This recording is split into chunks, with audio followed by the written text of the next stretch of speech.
Hi, I am Karthik Rannan. I am the president of the Wall Street Club of BITS Pilani Hyderabad campus. Yes, so the collaboration with XLR was an excellent one. We conducted a Power BI workshop with Advanced Excel over a span of 3 days. The workshop was almost 12 hours long in total. Mr. Karthik, who was an amazing trainer, helped the students understand the concepts deeply.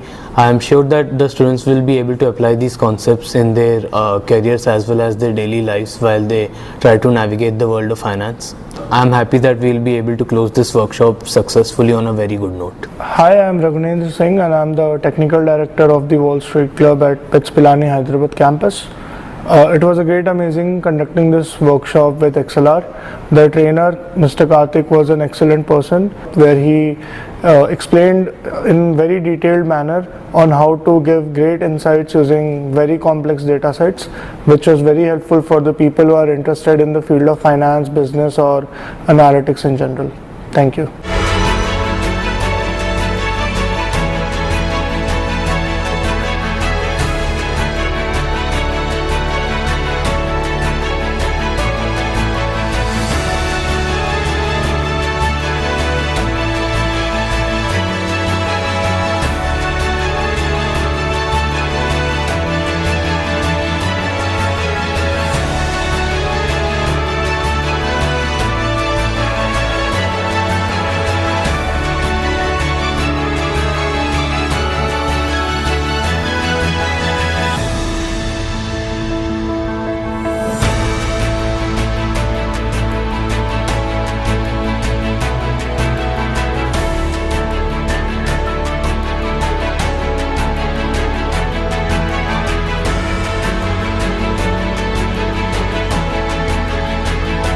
I attended a workshop conducted by CSA and ACM in collaboration with XLR.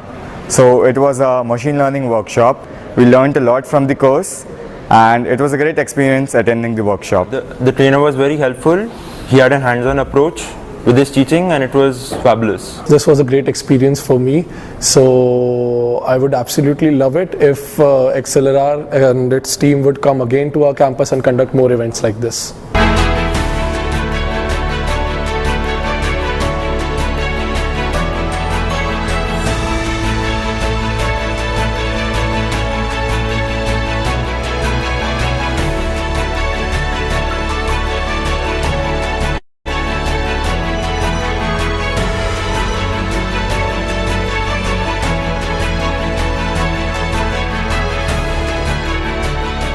The journey was great. Initially, I thought that I was not proficient enough in Excel, but later I came to know there was no prerequisites for it, and then I applied for it, and it was a great course, and it started from basics and took me to a great extent.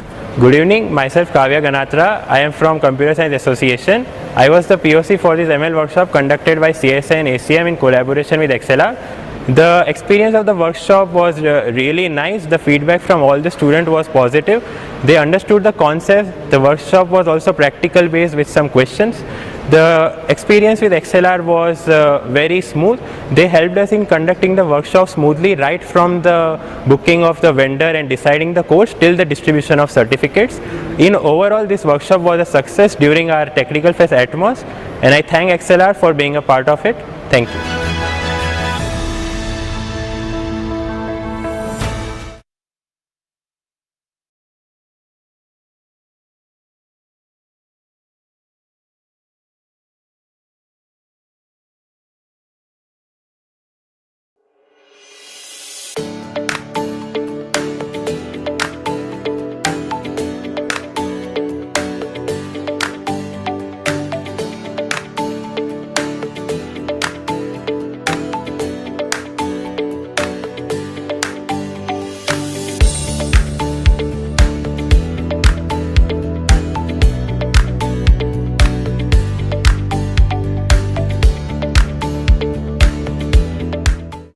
Hello everyone.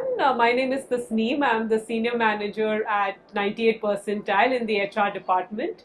And today we did a wonderful drive with XLR. It was amazing right from the very beginning, from the very first day when I got in touch with them till today. I think it was an extremely smooth journey with them. There were multiple follow-ups done by the representatives in order to check that we would be, what time we would be coming, how many people would be coming, what vehicle we would get. To that extent, they were so precise in giving all the information to us. It was extremely great to get associated with them and have a drive at XLR campus. So we are very, very happy that we got a chance to do this. Now, coming to the students, what XLR had, I think they were extremely enthusiastic. They were well prepared. They were aware of what they are coming for. I think there was some back-end preparation which they did that was commendable. They also were very confident and they were open to any kind of thing we were asking them to do. That was I think the best part.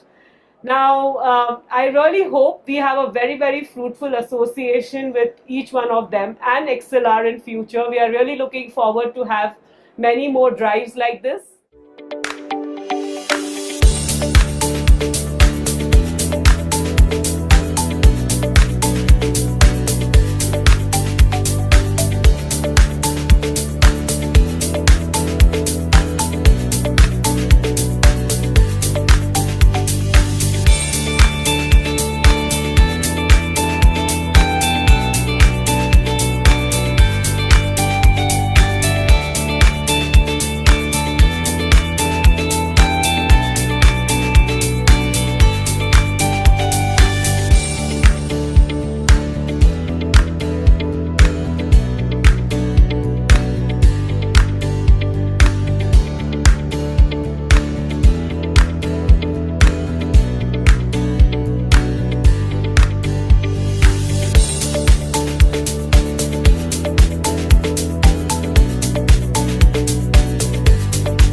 Hi everyone, my name is Prachi Sharma and I'm the Senior Project Manager for IT Department at 90th Percentile.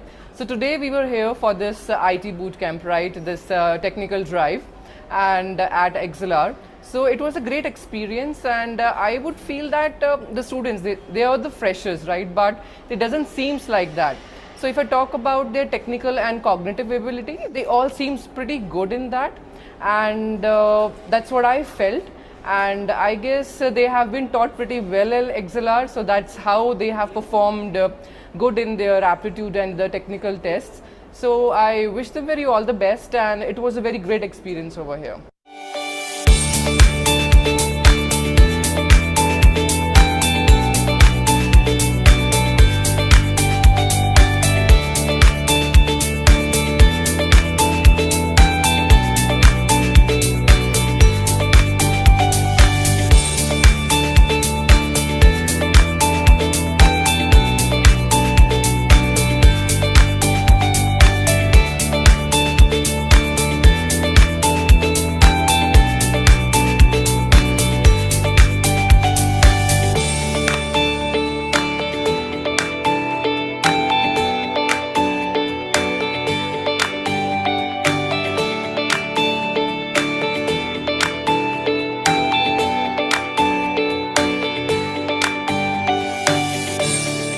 Hi, this is Patan, Technology Consulting Manager from 98th Percentile. We visited XLR for the campus placement drive and it went very well today. Miss Ambika, Miss Pragati, everyone received us greatly here and we had a lot of enjoyable time here. The students even had great experience with us. They were interactive, they had good aptitude and all the technological skills they showed. I think they were all well and we really appreciate their time that they spared to us and I think we will be doing a great job. We are expecting a lot of people to be hired from them. Let's see. It was a great experience altogether. Thank you. Thank you so much. From entering into the cyber tower to exiting out of this tower, the XLR team has been received me with such a care and pleasure. I am the part of this XLR since 4 months. From the third month itself, they have conducted the placement sessions from the third month itself, and this is the fourth month, and this is the 98th percentile is one of the placement drive I have attended so far, and attending to this drive is such a good experience for me. All the HRs and the team made us feel very comfortable and confident. XLR helped me a lot, and I experienced a lot of things today. So I'm really hope to be I placed in that company. I'm confident about that. Thank you.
Hello everyone, good afternoon. Hope I am audible. Can you guys confirm that you are able to see my screen and I'm audible? So we can start the session. Okay. Yeah. Thank you, Dharam Kumar sir. Thank you, Chandra, Ram Kumar, Sahush. Thank you. Thank you, everyone. Dr. Ajit S. Ajita. Thank you. Thanks for the confirmation, Surya. Thank you. All right, guys. So hope you guys are excited. So we can start the session now. So just have a recap what we have seen yesterday, and then we can start. So yesterday we started with understanding that how this entire deep learning came into the picture, how it is evaluated, and what is the history that where this thing started, and we were able to understand that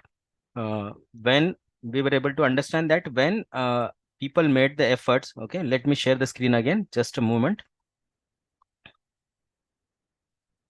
Right. Yeah, now I think it's visible. Yeah, and how the entire thing started, that's what we were able to see. And then we were able to understand that when people made the efforts. Okay, Dr. Aisha Hina, thank you. So we were able to understand that how the entire brain, or you can say the human biological neural system, has been copied, and they made an effort to create something called as artificial neural network, right? This is what we were able to understand. And we were able to understand part by part each and every component, that is dendroid, which works as an input. Then the cell body, which is also a nucleus. The core part of it is nucleus, which we already know in terms of the biological things. That nucleus which is able to process the information, and then we have something called as this kind of a part, which is axon, which is giving us a output. And what happens is the moment we receive the information, right? Yeah, good afternoon, Anand Upar sir. Thank you. So what happens is the moment we receive the signal, right? Everything we calling this information as a signal. So the dendroid receive the signal and they send it to the nucleus. Nucleus process the information and gives the weightages, right? Something called as weights.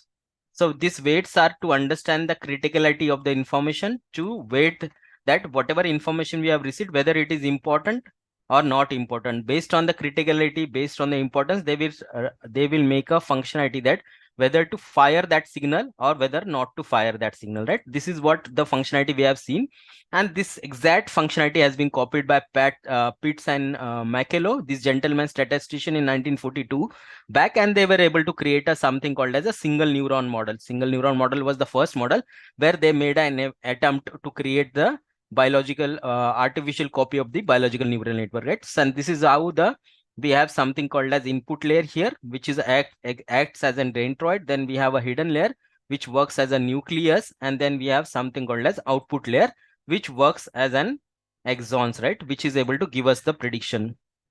Yeah, 1943. Awesome.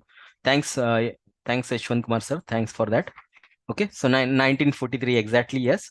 So where this thing started, and then after that they realized that the single neuron model. Okay, so it's not this we have seen already the path how to reach there, and the single neuron model will not be able to work anything because it was just trying to accept, right? So in 1943, yes, Makelopitz, they were able to give the information which is multiplied by these weightages, and only one functionality why this was done by this neuron model is to fire or not to fire, right?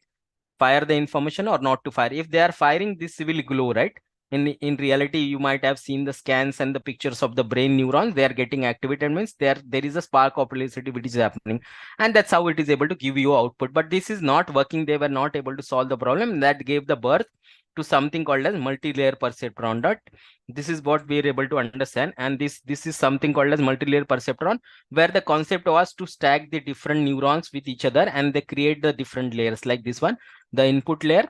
Then we are assigning these thin lines which we are able to see, which is connecting the each and every neuron to the next layer, is called as weightages, which is gives us the criticality weights, and then it will be processed to the further layer, which will be the hidden layers, and then we have a prediction, which is our output layer, right? So this is the three-tier architecture which we are able to understand.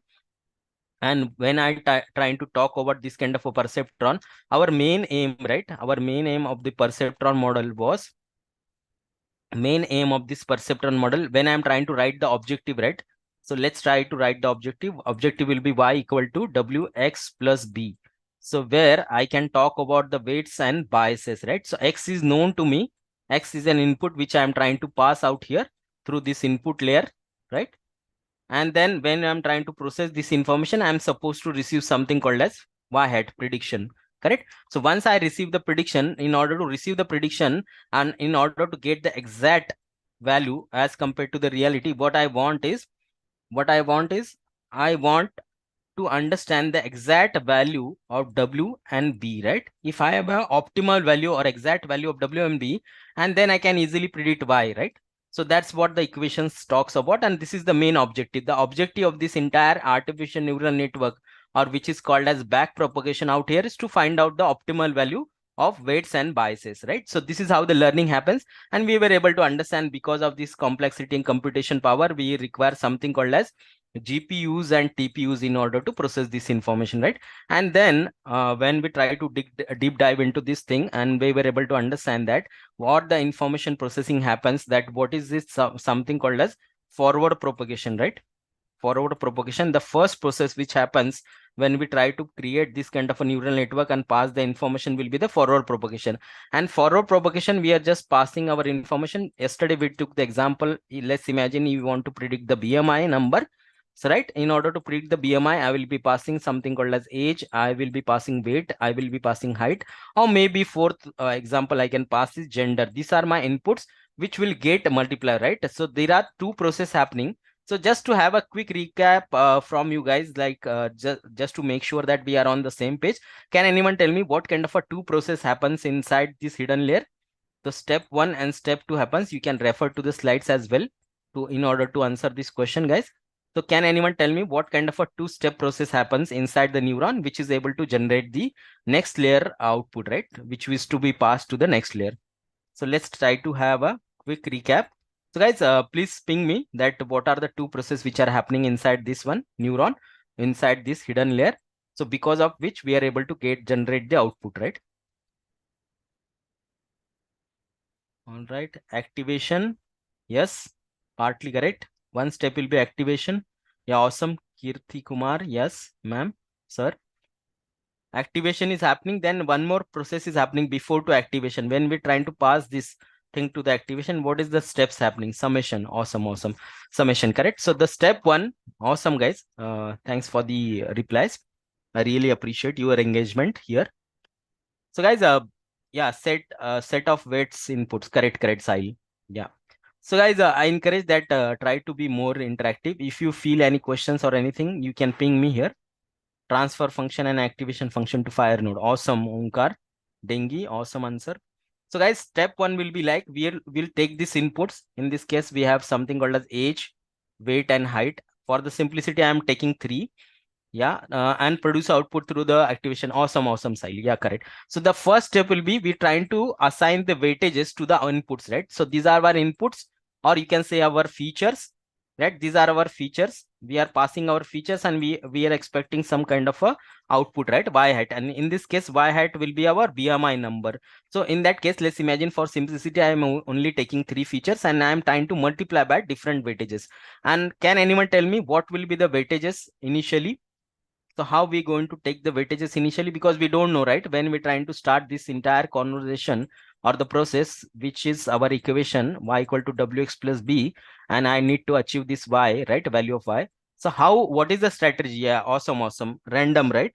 So yes, Dr. Senthil Kumar, 0, but not exactly 0, something more than that 0, right? So we will be close to 0, but more than that actually. So based on the what you can say, the logic behind it is that they will try to find out the relationship. Awesome. Bhanushri ma'am, awesome. So correct. 0 to 1, and initially we are trying to take random, because initially I don't know, right, what exactly will be the optimal value for this W and B, right? So here will be B plus that. So in order to make sure that, or that is what the objective of my entire model, right? My model's objective or learning process will be to learn the optimal value of W and B, right? So this is the process which is happening. In step 1, we are trying to multiply by weightages. So take the input, multiply by the weightages, right? And then in order to even when we try to go into the deep, we'll try to understand that even when we are trying to take these weightages, these are not that random even. based on the correlationship, based on the correlationship. So why I'm saying correlationship? Based on the relationship with the output variable or with the dependent variable. So we already know the basics of machine learning. Y is my dependent variable, which is depend on X, and X is not for that sake one. It is X 1 to N, right? So different features are there. So whatever prediction value I have, I will try to understand the correlationship. So based on the correlationship, based on the correlation value, I am trying to assign the weightages, because I need to understand the importance of the feature, right? That is what the feature engineering talks about. So if my feature is very, very important, it is contributing higher towards my decision making, towards predicting my Y value, towards predicting the BMI, I'll be trying to assign the more weightages to it, right? Based on that. And we have already seen this in feature engineering technique. We can find out the feature importance, and based on that, they will try to assign certain weightages, right? That is the strategy initially they have, because if my age, rather than age, let's imagine height and weight are contributing more as compared to age. So obviously I'm going to give a more weightages to these features as compared to the age, right? So that's the entire strategy. Let me rub these things. And then based on that, there will be two-step process happening where I'm trying to sum all of them, plus there will be bias, which will be again a random value, some constant value between 0 to 1 I will be taking, and all this will be called as Y, which will be passed on to activation. And once I pass this to the activation in step 2 out here, right? This is step 2 and this is step 1, where I'm trying to perform the summation of inputs into multiplication into the weights, right? So this is what is happening, and whatever the output, let's imagine Z is the output variable Z. So this Z will be multiplied by one more weightages out here, which is W4. Okay. So then that W4 into the output which has been come out of this hidden layer, right? So that will again passed on to one more activation function, which will be available in the output layer. Now we'll try to understand what is the difference between the activation function which is available in the output layer and which is available in the hidden layer, how to choose this activation function, right? So this is what we're going to focus today, and then the final prediction will come out, right? So this is entire process will be called as our forward propagation. So this is just the half iteration. Then when I'm trying to calculate this Y hat, right? This is what I am getting Y hat out here, right? And once I get the Y hat, I will try to compare this with the reality actual value. Yi is called as real. Then I'll compare Yi with the Y hat, which is predicted one. And if they are not equal, there is a difference, they are not equal, then we incur something called as loss, right? So loss function is something for the one single data point, right? One single data point. When I'm trying to sum the loss for all the data points, it will be called as cost function. It will be called as cost function, and my entire objective is to reduce or make this cost or loss equal to approximately equal to 0, right? Not exact 0, but approx 0. Exact 0 we cannot achieve, because you know, as per the rule of the statistics, no one can predict reality, right? No one can go to the exact reality, but we can make sure that we reach to near to the reality, right? That's why we have something called as confidence intervals and all other things when we try to estimate the parameters of the population based on the samples, right? This is what we have learned, and we already know. That's the reason that we never achieve something called as 0. And if you are receiving 0, so let's try to ask you guys, let's try to ask you this reasoning. Okay, let's imagine if you are receiving 0, okay, loss as 0. So what does this mean? Can anyone tell me this is good or bad? If you receive loss as 0 completely, so if your model is giving you loss 0 means what? How much will be the accuracy, guys? How much? 100% accurate, right? So we'll get 100% accuracy. So this is good or bad, guys? So getting 100% accuracy, is it good situation or bad situation? What do you think? Good situation, bad? Overfitting, awesome. Rish Kambli, yes, here goes the winner, Rish Kambli. Yes, sir, ma'am. So this correct. When you try to receive something called as 100% accuracy, at that time your model is overfitting, because I told you, as per the rule of the stats, guys, we cannot achieve 100%. You can achieve up to 98%, you can go 99%, but you cannot achieve 100%. That means it is bad, it is overfitting. Correct, ma'am? Bhanushri ma'am, correct? Yes. So sir, ma'am, yes, correct, it is. Yeah. So that's the reason when we try to take the loss equal to 0, that means something is wrong. That means my model is overfitting. And same situation will be there available in the NN as well. When we have a overfitting, at that time we need to do something called as regularization technique. So we'll try to understand what is this regularization and how can we use this overfitting to overcome this fitting, right? That's the reason. Awesome. guys. Thanks for your response. You guys are really lively people. So I really enjoying teaching you guys and taking this session forward with you. Not teaching, you can say. We are trying to conduct this kind of a knowledge impartment session with you. So you guys are already pros. So I cannot teach you guys. But what I can do is I can give you some kind of a knowledge transfer. So awesome, guys. So that's the correct reason. So this is what we have seen already. Okay. So let's move further. Let's try to understand what will be the next step now. 98% is still okay, guys, but it is again based on your situation. You need to assess your parameter, right? Whether it is actually giving you 98 or this something called as some bulging is happening out here, right?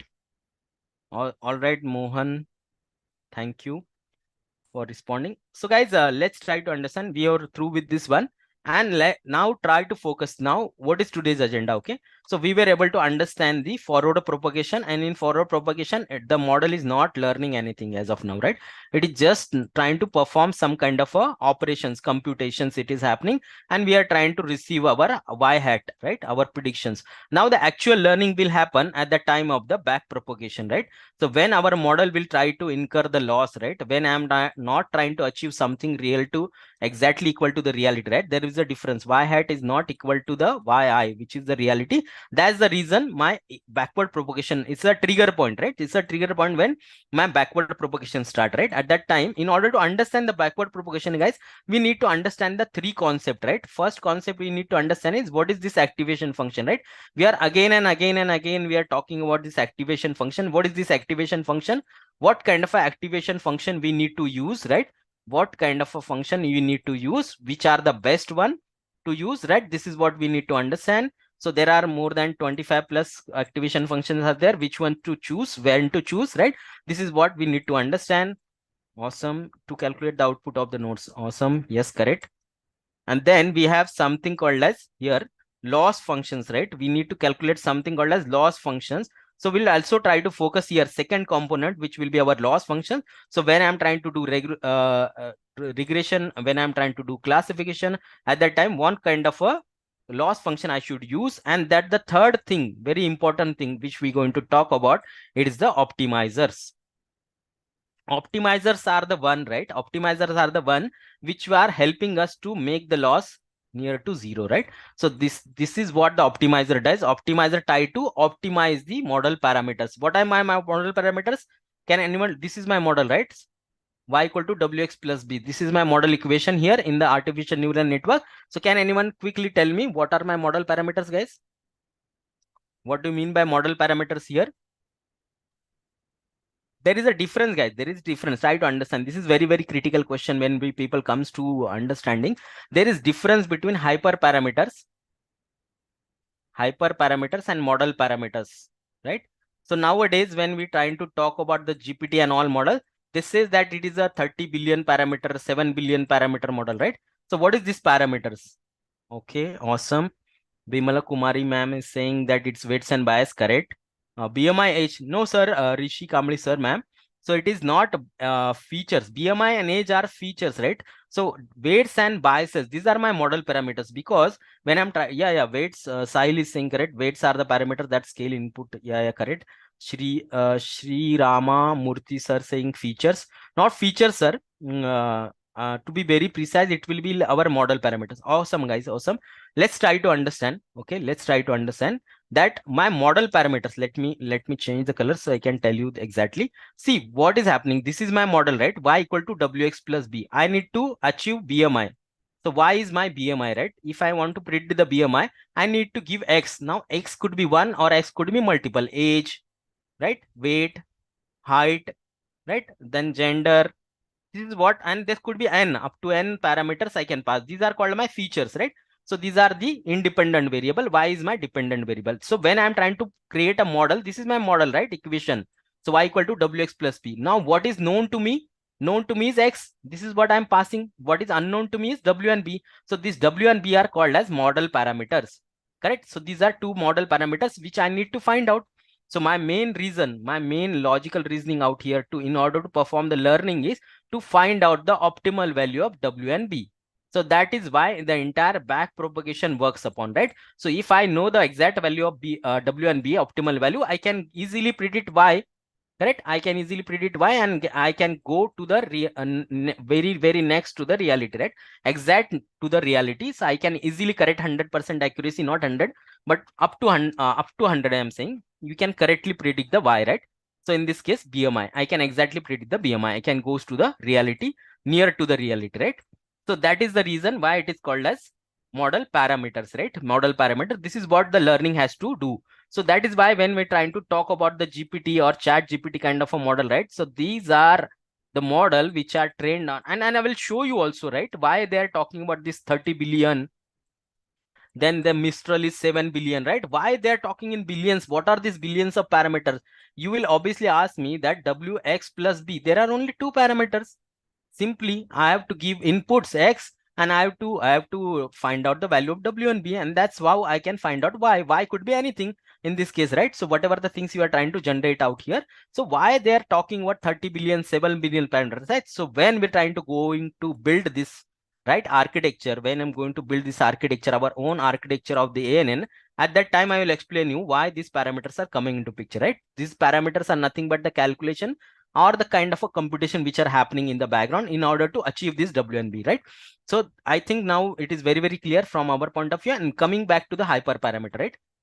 Hyperparameter. Now this is the common confusion why I'm trying to take this, because in when I was taking one of the interview guys for obviously for the generative AI scientist, right, data scientist, at that time I found that people are struggling on this equation, right? So they are not able to understand the difference between hyperparameter and the parameters, right?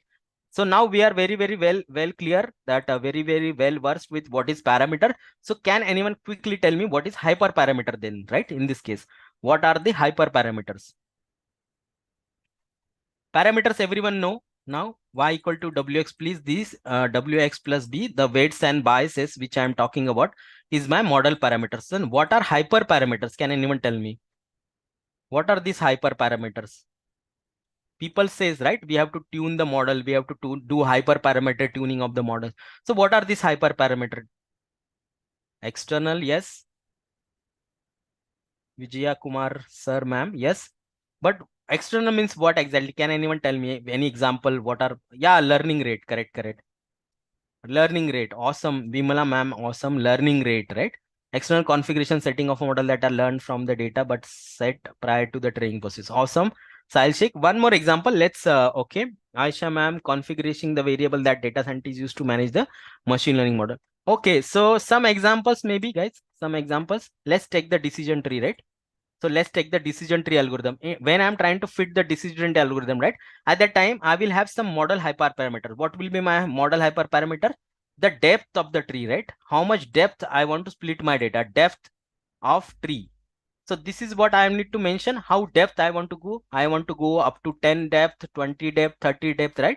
So these are my hyperparameter. Then I have something called a splitter, right? So when I'm trying to take any feature, right, I'm trying to, let's imagine this BMI. In the BMI case, which parameter I should take first, right? Which feature I should change in this, right? Used to avoid overfitting, underfitting. Awesome guys. So Lakshmi Kumari ma'am, yes. Yeah guys, yes, change, avoid overfitting, yes. Hyperparameter at the parameter, this parameter directly affect model accuracy. Awesome, Sheikh sir, yes, correct. So guys, very simple thing. If I try to talk about decision tree algorithm, I have certain parameters which I will be passing, right, when I'm trying to call this model. So the parameter will be splitter, right? So what kind of a splitter I have? Something called as Gini index, right? Gini and entropy, which is called as entropy, right? Entropy. So based on entropy or Gini, right, Gini score, I need to split my decision tree. Let's imagine I'm taking age first, right?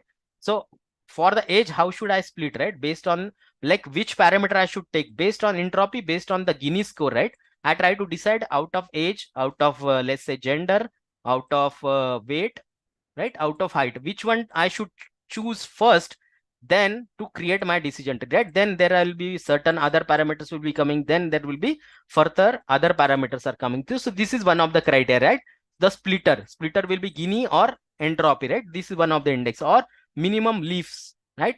How many leaf node I should take, how many child nodes I should take, how should I go, how many minimum samples I should take, right, in the leaf node. So this kind of a parameter which are intrinsic to the algorithm, so these are called as hyperparameters. So I need to tune them in order to get the model accuracy, in order to perform better algorithm, right? So this is what we are able to understand. I hope I am, guys, you might think that I am trying to diverse, but this is very important. I've seen people struggling when it comes to understanding the model parameter and hyperparameter, right? So these are the three things we should understand, and then we'll be able to understand what is called as back propagation and what exactly happening in the back propagation and what is the chain rule for that, right? In order to update these weights and biases, chain rule, how the chain rule works to update the weights and biases. So this is what we're going to understand. So now going forward, if someone asks you that, when what is back propagation or what is the objective of the entire ANN or this algorithm, right? So objective is to find out the value of weights and biases. This is what the learning happens. Learning means nothing but in back propagation, we are trying to perform multiple permutation combination in order to make sure that we are finding out the optimal value of weights and biases. So in order to understand this, we need to understand the concept of activation function, loss function, right, and the optimizers. So optimizers are the one which are helping actually to find out the weights and biases, correct? So let's try to focus without wasting much of the time. So meanwhile, if you feel any question, anything, you can ask me simultaneously, like the way you guys are already asking in the chat window, right? So let's try to understand what is activation. We have seen activation, and let's try to understand, guys. So even though these people were able to create a multi-layer perceptron, but it was not giving up to the mark, you can say that up to the mark result. And until the time our godfather, right, one of the godfather, you guys already know, right, there are three legends in the AI. One of them is head of the Google brain, was one of the head of the Google brain, which is called as Jeffrey Hilton. Jeff Hilton, he was the first and foremost person to come up with this kind of a research about the research about the activation function, right? So this godfather, they gave a birth to this activation function, and then everything get revolutionized, and then still people are trying to search the various activation functions. Researchers still exist. There are various activation functions, and researchers are still working on to finding out the better activation function. Now you already know that when I'm trying to talk about the activation function, which was introduced back in 1950s, right, and till now also the Jeffrey Hilton, right? So I have covered this one. You can see this guy, Jeff Hilton, right? So gradient descent algorithm they bought, and optimization algorithm they bought in 2006, and prior to that they introduced something called as activation function, right? So activation, until and unless we create this kind of a popular activation function, will not be able to achieve the proper result. And that's why we have something called as vanishing gradient problem and the exploding gradient problem, right? This is what we had a limitation. You can say these are some limitation which we are facing, right? So let's try to understand when I'm trying to talk about the activation function, guys, what are my three functionalities? What are my three functionalities for activation function, which we discussed yesterday, right? So let me write the three functionality which activation function are doing. Let me ask you guys quickly, anyone would like to tell me, so what are the three functions which activation function are doing, right? Three functionalities or three reasons we are using activation function out here. Yeah, guys, quickly, come on. Let's try to recall the things which I spoke yesterday, right? Three major reasons why this activation function exists, right? What is their job?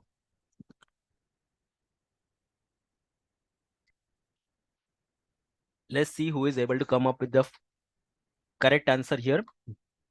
Yeah, guys, anyone would like to tell me what is the reason or purpose behind this activation function? I spoke about three reasons. Yeah, Jyoti ma'am is saying minimize the output from one layer to the next layer, transforming the data. Yes, correct. Yeah, fire the neuron. Awesome. Geeta ma'am, yes, awesome. Fire the neuron and activation. Yeah, awesome. Sahil Sheikh, non-linearity. Yes, activation specific to activate specific neuron. Correct. Activating, deactivating neuron. Back propagation. Yes, correct. To produce the output, feature extraction. Not feature extraction. You can say it is in terms doing feature extraction. Yeah, awesome. Geeta ma'am, awesome. We got all the three reasons. Awesome. Thank you, guys.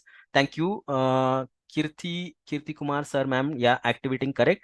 Control the neurons. Awesome. Correct, guys. Correct. Thanks for your response. So first thing I will say that whether to activate, correct. Awesome, guys. Awesome.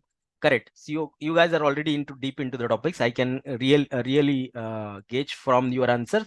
The way you guys are giving me answer, it is really very technical and superb answer you guys are giving. So your understanding is very correct. So I will say that first functionality is activate or not to activate, right? That is the first functionality which this activation function means, whether to fire the information, whether not to fire, enabling and disabling neuron, correct? We know the, yeah sir, correct. So the second functionality is scaling, right? So we need scaling. So can anyone quickly tell me why we need scaling, right? What is the reason we need scaling? So what is the logic we talked about? Scaling. And then third thing which I talked about obviously is bringing the non-linearity, right? Non-linearity to the concept. When our data is non-linear, right, to adopt to different patterns of the data, right, pattern and shape of the data, I need to bring this non-linearity to my function, right? Forwarding the output, yeah, Ranganatha Raju sir, correct. So guys, why we need scaling? Can anyone tell me what is the reason? Normalization, scaling, correct, correct. Improve the convergence and training speed, correct. Scaling, correct. Yeah, guys. So why need scaling? Because let's imagine that, let's try to take very same example. If I'm trying to give input as age, right? So what will be my age for better result? Enhancing model robustness, that's correct. Improving convergence and training speed, that is also correct for better result. Yeah. So yeah, okay. Optimization, improve the performance. Data normalization, better the data handling. Yeah, correct, sir. Siddharth Ghosh, sir, you are always correct. So you are like touching the heart of the things which what I'm trying to talk about, right? Equalizing the influence of feature. Awesome, correct, guys. Your understanding is very correct. So let's take the example. Awesome, guys. Awesome. Let's take the simple example. Yashwant Kumar, sir, correct. Yeah, equalizing. Yes. Yashwant Kumar, sir, correct. Your understanding correct. Let's take the example of the age, right? Age feature. So what will be my age, right? Age will be something which is pertaining to, right? Say, imagine we are taking the adult data. Data discretization normalization to convert data. Yes. That is correct.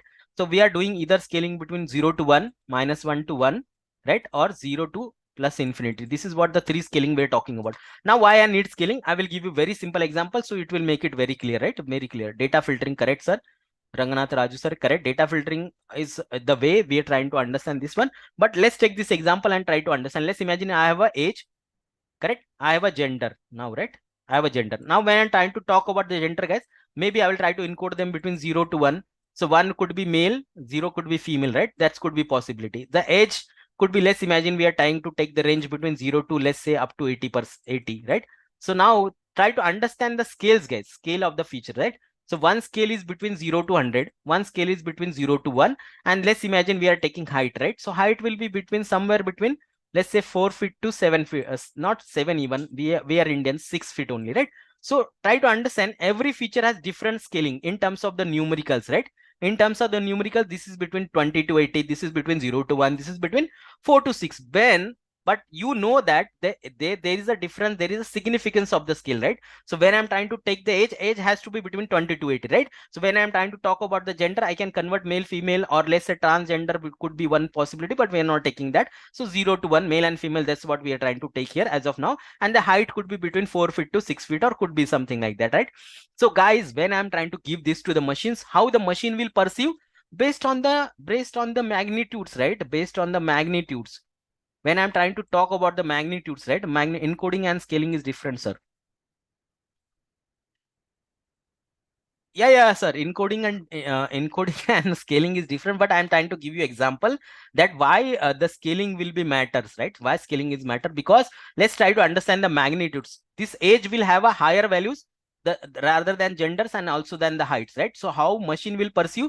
They will try to understand that age is a important factor, right? Based on the numerical values, and the gender will not be that important. Height will be that not that important as compared to the gender, right? That's the reason we are trying to do the scaling. Okay, can you explain how time is scaled clearly? Yeah, I will give in machine idle timing, in mechanical idle timing. Okay, sir, I will try to get this example. Okay, I will try to get this example, one more example. Okay, I will come up with this one very good example tomorrow, and try to take. I have noted this point and I'll explain you, okay, how this timing is scaled, okay, clearly. So I will give you example when I'm trying to talk about the machine learning, right? So that's the reason I'm trying to do the scaling, right? So when I'm trying to do the scaling, obviously what I'm going to do is I'm going to bring all of them to the same scale. Even though when you're trying to do normalization, you're trying to bring all the features to the same scale. That's the reason, because that should not be the discrepancy, right? Differences between the based on the magnitudes of the values, right? That's the reason we are doing this activation function. One of that function is doing the scaling between 0 to 1, -1 to 1, and 0 to positive infinity, right? So that's the reason we are doing scaling. And obviously the third thing, you already know how to adopt to the different pattern and shape of the data. Like this could be shape, this could be shape, right? This could be the shape of the data. So adopt to the different shape, we are having this activation. Now everyone is clear what is activation doing. And this, if you try to compare this activation function to the human biological system, right? So thank you, Sahil, for the confirmation. So we have something called as nucleus, right? And this nucleus is trying to do a activation function job.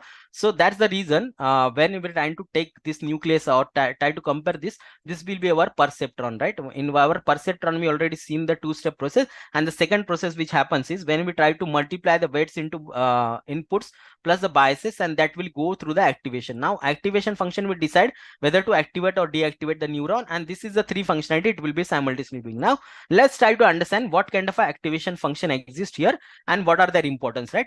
We'll go through the popular functionality, not everyone. So because there are 30 plus, and it will take then a week's time to even understand the functionalities for each and every activation function. But do I need to know? The main question is, do I need to know all 25, or if is it okay if I go with the popular one, right?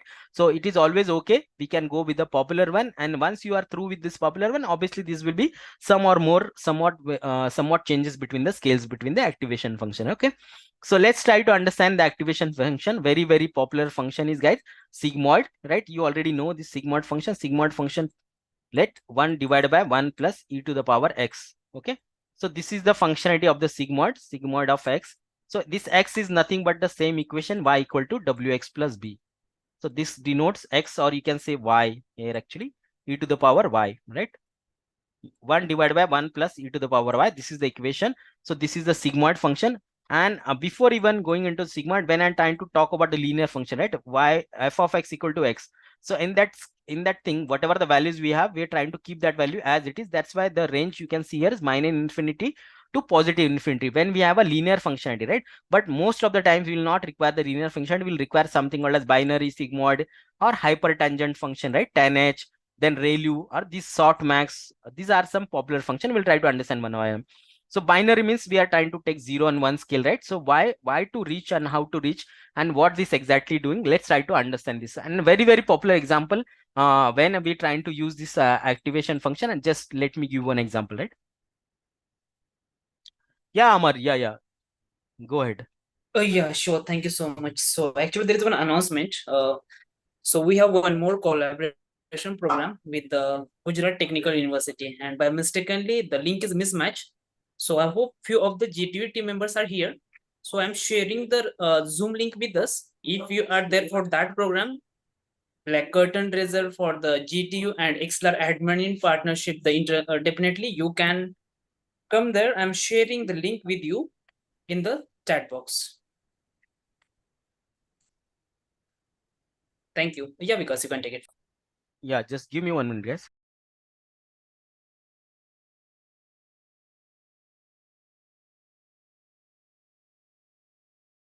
Just give me 1 minute, guys, and I will share with you screen. Okay, I'll share back the screen with you, and we can continue. Just 1 minute, please.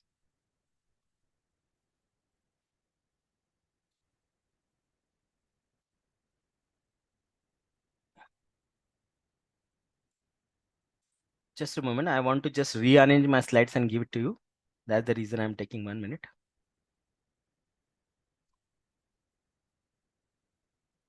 Just 1 minute, and I will be sharing you guys. Okay.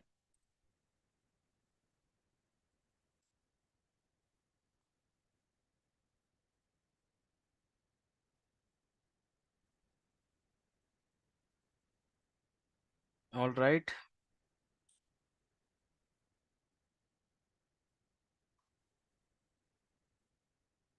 Okay. So guys, let me know if you are able to see my screen, and we can continue then. Okay, Sahil, thanks for your kind words.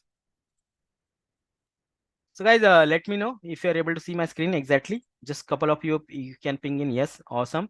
Thank you. Let's continue our discussion, guys. I don't want to disturb you. Thank you, Onkar. Thank you, Siddharth sir.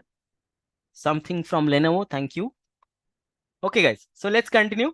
So let's try to take one simple example. I don't want to just go through randomly rush through the formulas and try to teach you the things. Okay, so try to relate this with the reality, and then we'll be able to understand that how these activation functions are helpful for us, right? How they are actually playing the role. Let's take the example. Let's imagine you guys are doing something called as sentiment analysis, right? Sentiment analysis. Sentiment analysis is nothing but we're trying to understand the views about certain topics, right, from the people. Let's imagine you're trying to understand the movie sentiments, right? Sentiment for any movie, right? Okay, so let me write it in better way. Movie sentiments, right? You want to understand whether this movie is a success. Yeah, positive, negative, and neutral, right? So this is what we can actually come up with, right? So either movie could be positive, could be negative, or people say neutral, right? People can stay neutral. Now let's imagine, guys, in order to bifurcate this reviews into these categories and try to understand, let's imagine someone says I like the movie, right? So it's a clear cut I like the movie. I like the movie, right? So let's imagine you seen the recent one is article 370, right? So I went to watch article 370. I'm trying to tweet about it, right? I'm going to X Twitter and trying to write other things and say I like the movie. Someone else said I really love the movie, right? I like the movie. Someone say I really love the movie, awesome, right? So this is what they're writing. And let's imagine the third person is writing in this way, right? So here, if I want to take this example and try to bifurcate, right, what I can do is I can take these words like movie, right, love, and then I can assign the positive weightages if these are positive, right? So 0.8, 0.7, and if someone says that I don't like it, right, don't like it, I can give a negative weightages to it, right? Negative weightages -2, right? Something like that. But if someone says like this, try to understand the statement, right? So let me rub this thing and try to understand the statement. I liked it. I like the movie. I like the movie, but I won't recommend it to anyone. Okay, I won't recommend it. Okay, recommend it to anyone. Recommend it to anyone. Now, what is this? Whether this is positive or negative, we are not able to understand, right? So even if I try to take the words, let's imagine I am taking like word, and then I won't recommend it, right? They're trying to nullify each other, right? This is positive, this is negative, and then try to nullify. I'm trying to get rendered at 0, right? So at that time, guys, at that time, in order to make sure that I cannot create a scales for this, right? So when I'm trying to take this review, right, I can create a positive scale, right, minus scale and positive scale, right? So at that time, when we have this kind of ambiguity, right, so I cannot create this as a positive, negative, something like that, right? So in order to do that, what I can do is I can associate something called as probabilities, right? Now the concept of the probability comes into picture in order to bifurcate these kind of things, right? Awesome. Neutral, ma'am, correct, neutral. So in order to bifurcate these things, what I can do is, so I can say that I can what I can do, rather than saying exactly that this is positive, this is negative, or this is neutral, now I can do is I can create something called as probabilities. Based on that, I can bring this positive scale, positive infinity to negative infinity scale between scale of 0 to 1, and I'm trying to assign the probability numbers for it, right? So once I assign the probability, maybe based on the words and the scores I'm trying to calculate, if let's imagine the probability goes for the positivity, let's say imagine 0.3. So what is the possibility that this is also a negative statement? So let's say 0.4. And what is the probability that this is a going to be a neutral sentence? Let's say 0.7. So obviously the highest max of the probability will be 0.7. So I can consider this as a negative. So that is how the in real time the machines are making decision, because you know it is a neutral, but how the machines will come to understand, right? So they only understand the numbers. That's the reason we are trying to introduce something called as probability. So this entire transformation which we done, we took the scale value from negative infinity to positive infinity, and we brought that transformation into scale of 0 to 1. That is done by sigmoid function. So that's how the sigmoid function look like. If you try to look at the graph, this is the graph for sigmoid. This is the 0 line.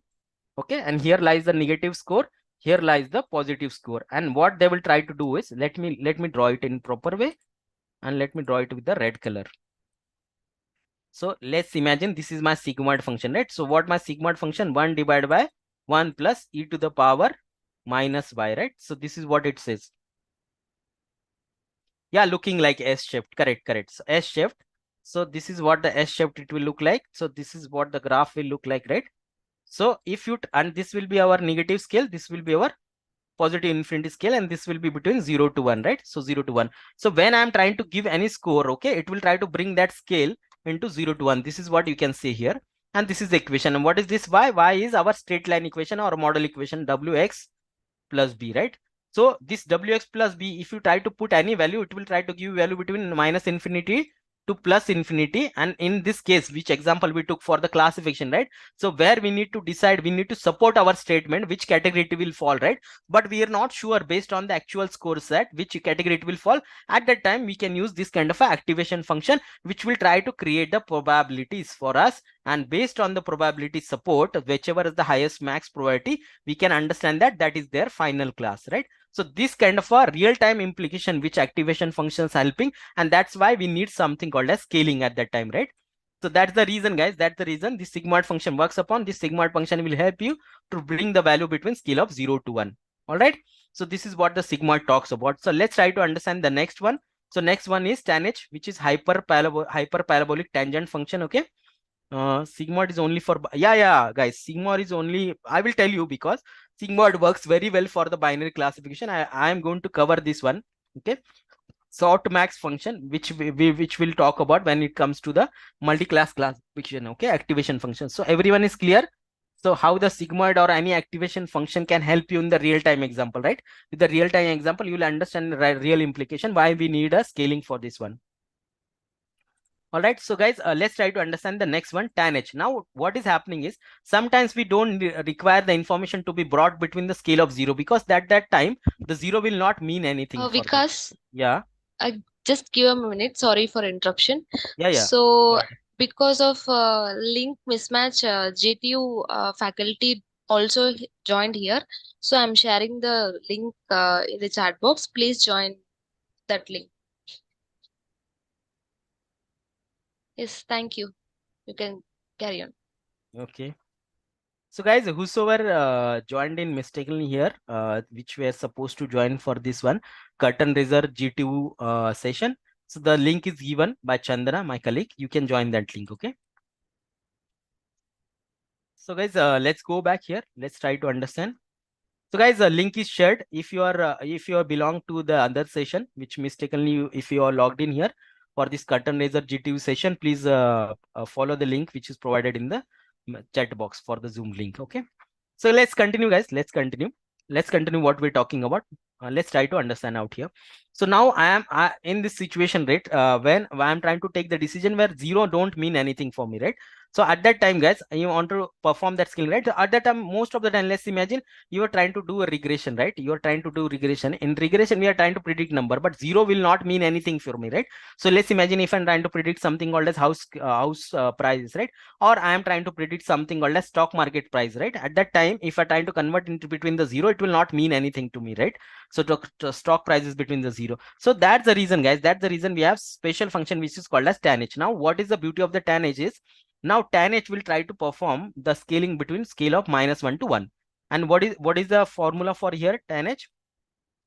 So tan h formula will be this way. I'll write e to the power minus y, okay, minus e to the power y divided by e to the power y plus e to the power, e to the power minus y plus e to the power y. Okay. So this is the equation which we have. This is the equation for the tan h. Now e is something e to the power we are taking, and by using this, if you try to look at the graph, guys, this is what the graph look like. You provide any value between minus infinity to positive infinity, it will try to make that value or comprise or compact that value between scale of -1 to 1. So that's the beauty of this function. This is how the graph look like, right? S-shaped graph only, but it is slightly above the 0, right? Because the lower value will be -1 and the upper value will be 1. Okay, so this is what the transformation will do, and this is the formula look like. This is very famous function. Back when people started creating this kind of a neural network, they were popularly using the tan h function at that time, right? Tan h function, rather than making the value 0, they were trying to keep it close to the -1, right? So meaning something in the negative scale. So then this is called as tan h, and then very famous function, guys, which is called as ReLU function. At that time, what is happening is, let's imagine if you are trying to receive any 0 value minus negative value, that will try to make that value 0, and if you try to create any positive value, it will make you as it is, right? Whatever the positive value take, try to keep this value as it is. So that is the transformation this ReLU is doing.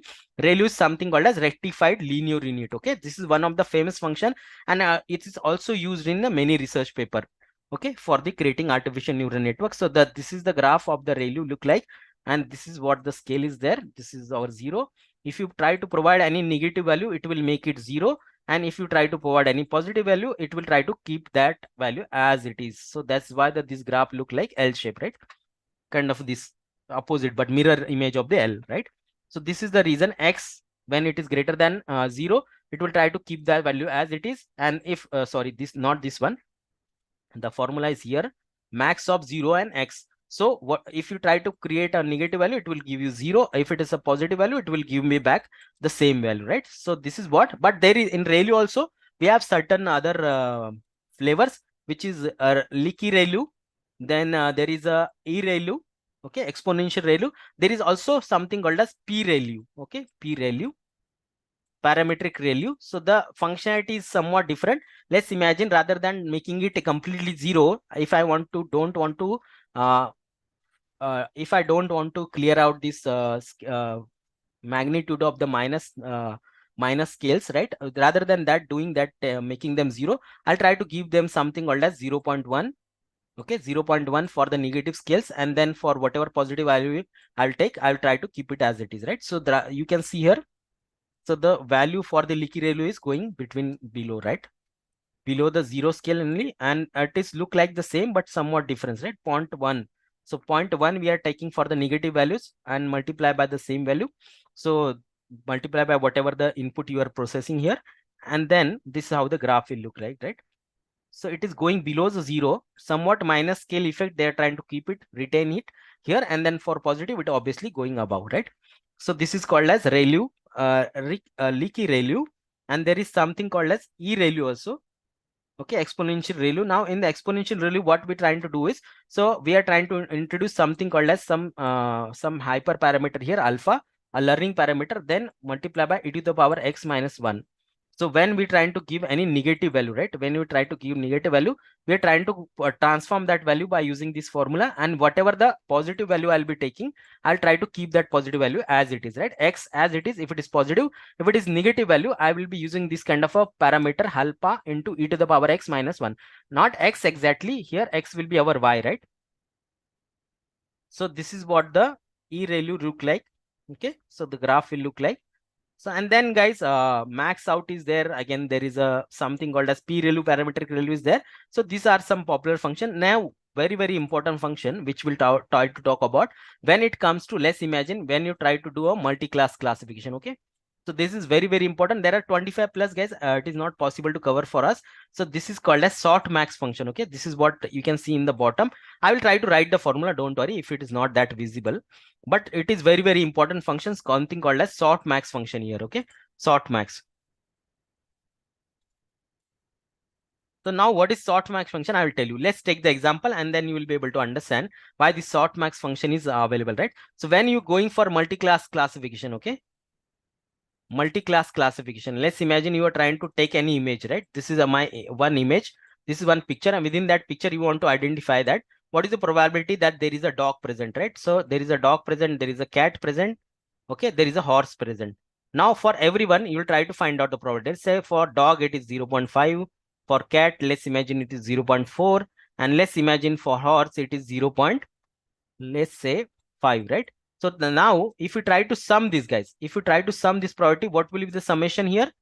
So summation will be something called as 1.4, which is incorrect, right? Our probability lies always between 0 to 1. So that is the issue we'll get if you try to use the sigmoid function at that time, right? So that's the reason they have something called as softmax. They're trying to max out, soften these maximum values so that they can be embedded between the value of 0 to 1. So that is the reason we have something called as softmax, and that is why it is used, right? So the logic should not go haywire. So what is the formula they are using? E to the power y. Okay, what is this e to the power y? I'll tell you what is this e to the power y. This is what is called as softmax. Softmax, okay, softmax e to the power I, summation of e to the power minus yi for I equal to 1 to n. Now what is this? I will tell you. E to the power y, e to the power y will be the probability of one class, favorable class, okay? Probability of class 1, then probability of all the classes. Probability of all the classes, summation of all the classes exist. Now what they're trying to do, actually they're trying to take the average of probabilities, average of the probabilities. This way they're trying to soften the probabilities and try to bring them into the scale of 0 to 1.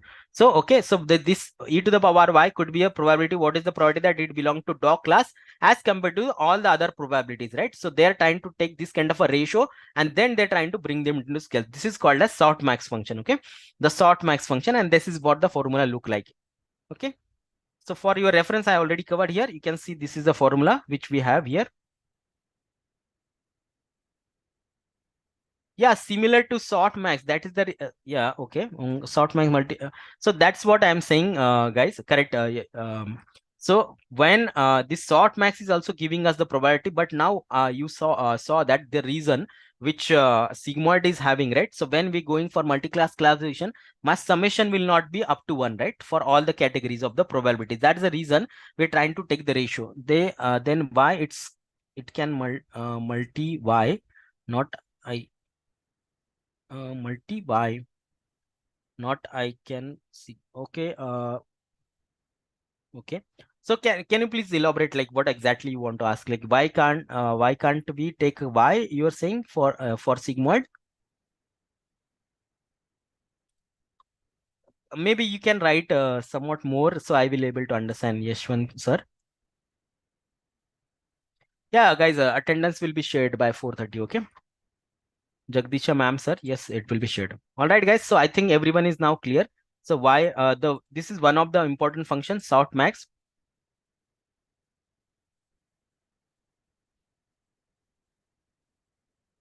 Why it is possible in max and why it is not possible in sigmoid.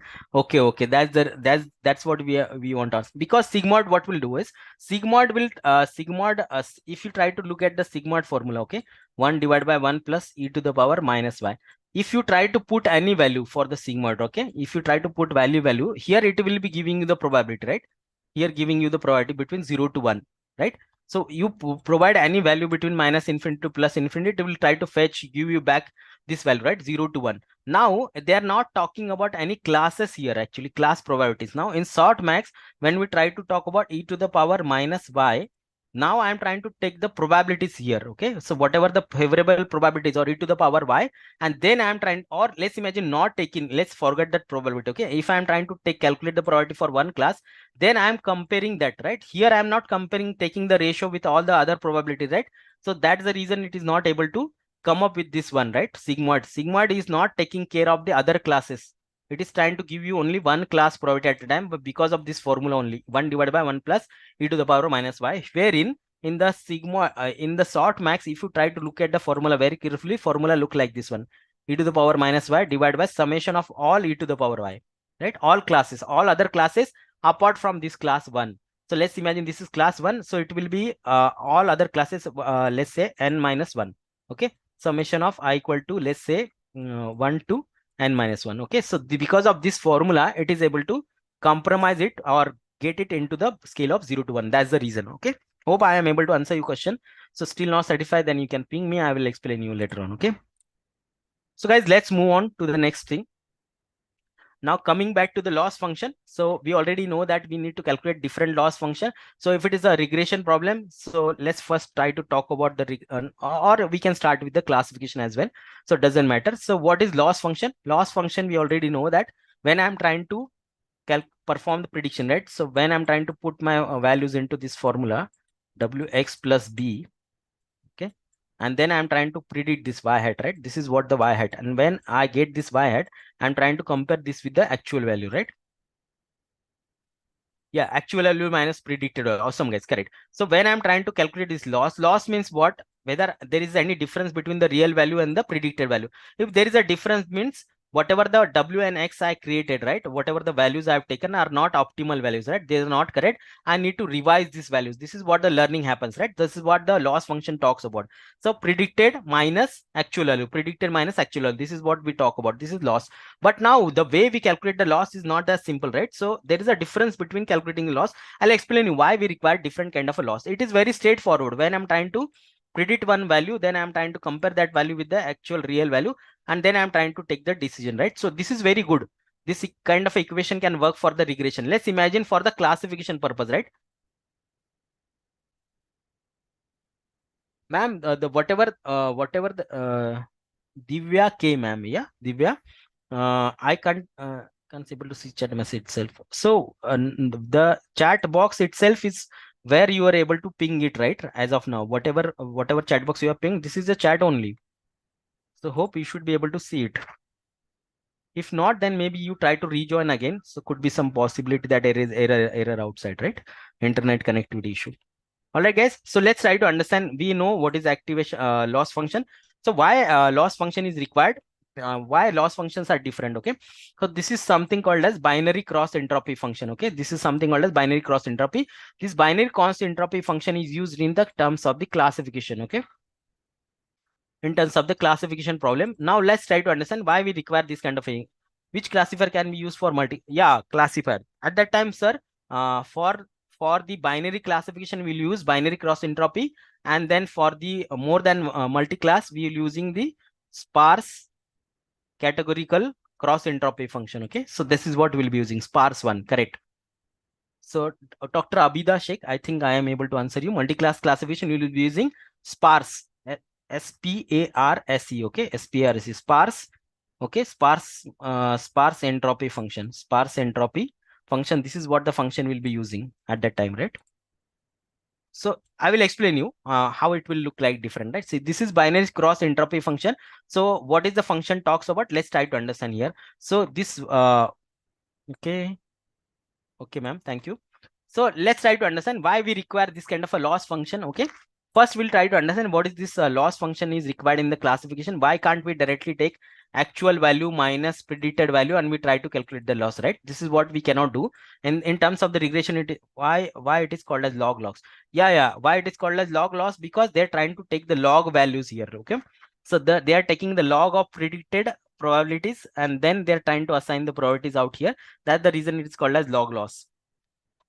They are using something called as sigmoid in the background to calculate this kind of a things. When you try, I will give you an example for the reference where you will be able to understand when I'm trying to take the log of, let's imagine p of x divided by 1 minus p of x, it will be same as e to the power x. Okay, so this is what we can understand, and this is how you can convert that to the equation. Will when you try to take the log of these values and log of e to the power x values, you will be able to understand that this is also giving you the same equation of the straight line. This is statistically proven. There is some logic. I will give you some material so where you can understand this one. Okay, so guys, let's try to understand for numbers, right? For regression, we are trying to predict the numbers. Let's take the example of the BMI, right? In BMI, when I'm trying to talk about the BMI numbers, right? At that time, let's imagine if you predicted BMI 25, but my real BMI is 30, then it is very easy. I can calculate directly here and I can find out that there is a difference of 5, and this my loss function will become value of 5, and I need to reduce these differences of the 5, right? This is very okay when I'm trying to do a regression task. But when I'm trying to do classification task, let's imagine you are doing multi-class classification. At that time, let's imagine what will happen. At that time, let's take this example. Okay, so these are my actual values and these are my predicted values, right? So now here we have a classes, right? Not the numbers, actual numbers. So let's imagine this something called as, now this is dog class, this is cat class, okay, this is something called as horse class. Okay, and this is what the picture I have passed in, and now within that picture we are trying to understand what are the objects are present or not, right? So this is what the classification you are trying to do. Now let's imagine one means it is present in reality and prediction 1 means it is also present. Okay, loss is 0, 1 and 1. So this is how they will compare, right? So this is something called as Manhattan distance, not Hamming distance, right? So by using Hamming distance formula, where they are trying to compare the vectors. Now these are vectors, right? I need to do the vector subtraction in order to calculate the loss, right? So this is not the simple value which I am trying to do a subtraction. Now at the 10, let's imagine in real picture, dog is present, right? Dog is present. So I will say 1. Okay, yes. And my prediction says, okay, dog is also present. So I will say 1. So I will try to subtract it. Then cat is present. Yes, it is saying cat is present in the picture. But my prediction says no cat is present. Okay, so I am trying to write 0. Cat is not present. Then again, let's imagine horse is present. No, not present. But my prediction says horse is present. Now I will write 1 in prediction. And in reality, I will write 0. Now do the subtraction, guys. What is happening? 1 minus 1, loss is 0. Now 1 minus 0, loss is very high, 1. Again 0 minus 1, so 1, or take the mod value 1 again, right? So this way my loss is coming to 2. So that's how they try to compare in the classification, right? So what are the probabilities and what are the predicted probabilities, right? Whether the present, that object is present or not present, or whether there is a classification, there is a dog class, cat class, or horse class. And when we try to perform this as a dog class classification, but in reality it was not. So what is the difference? This is the reason we need a different loss function at all, right? So here when we trying to talk about the probabilities, right? So probabilities cannot be gauged by this simple subtraction. That's the reason they are coming with this kind of a cross entropy function, where y is nothing but the probability. Y is probability of class 1. So this y is probability of class 1. What is the probability that it belongs to class 1? Is y log y predicted. Okay, log y predicted. Y log y predicted plus 1 minus y. 1 minus y will be class 2. Probability of class 2 log 1 minus y. Okay, so that is the reason. Actual minus predicted. This is what they're taking, and this is called as binary cross entropy. And by this way, they're trying to calculate the loss. And in this case, when we try to talk about the sparse categorical entropy, there will be multiple, like y 1 minus y, there will be z, right? Z log y z plus 1 minus z. Okay, there will be terms getting on added, right, in this equation. So that's how we try to calculate the cross entropy. All right, guys. So I think you are able to understand why we require a different loss function in regression, why we require the different loss function in the classification purpose, right? That's the reason we cannot compare this value prediction. Okay, so this is one example which I have given you. We already seen. This is the Softmax function, e to the power y summation of all the other probabilities, right, as compared to it, and then it will be able to take out. This is what the real example is. When I'm trying to take one example, the probability 0.9. Right, this is 0.1 and this is 0.5. Let's imagine. So if I try to sum them, it will not be possible to come it to the 1. So that's the reason, by using this formula, e to the power y summation of e to the power all other y's, right, apart from this class. So this ratio will help you to bring this value between scale of 0 to 1. Okay, so this is what they will be using, Softmax function out here. Let's try to move to the next very interesting topic, guys. Any question, any doubt, guys? So this is what and these are some popular loss function. So in regression we are using, this is a mean average precision value, MAE. Okay, mean average value. So we are taking actual minus predicted when summing the square of it, and then we are trying to divide by n values, right, actual values. This is how we are calculating MAE, mean average precision value, or mean average error. So MSC also you can call this as L1 loss, L2 loss. These are Huber loss and Hinge loss. These are certain other losses which can be calculated and used as a loss function, right? All right, so we are able to understand what are the loss function, what is activation function, what is the real-time example for this. Then coming to the important topic, optimizers, right? So once you are able to understand this, now comes the question of the optimizers. Now what is this optimizers? Okay, optimizers are the one, okay, optimizers are the one which are helping us to adjust the model parameters. So that's the reason we are able to understand what are model parameter, right? So model parameters are nothing but Wx plus B. So my main aim is to find out the value of Wxn plus B, right? So this is what the optimizer does. And these are the popular list of the optimizer which are available. Gradient descent, okay? So very first and foremost one is gradient descent. So this is what we'll try to understand here. I'll give you the real-time example how the gradient descent work. Okay, so we'll try to use this 3D graph, and by using this 3D graph, I'll try to show you how the weights and biases are calculated, and I will try to showcase you the procedure for the same. Then this is gradient descent is the main algorithm. In gradient descent algorithm, guys, we have this is vanilla flavor. We have two more flavors here. One is vanilla flavor here. vanilla gradient descent. Okay, vanilla gradient descent. Then there is something called as stochastic gradient descent. Stochastic gradient descent. We'll try to understand what is the difference between that stochastic gradient descent, and there is something third one is called as mini batch. Okay, so mini batch gradient descent. So these are the three flavors which are available in the gradient descent algorithm, and these are used, when to use, what to use, and what is the difference, that we'll talk about. And apart from that, we have something which is called as stochastic gradient descent, SGD, with momentum. Okay, with momentum. Then ADA grada is there, ADA delta is there, ADAM is there. ADAM is one of the important guys, one of the superb one. So mostly people use ADAM.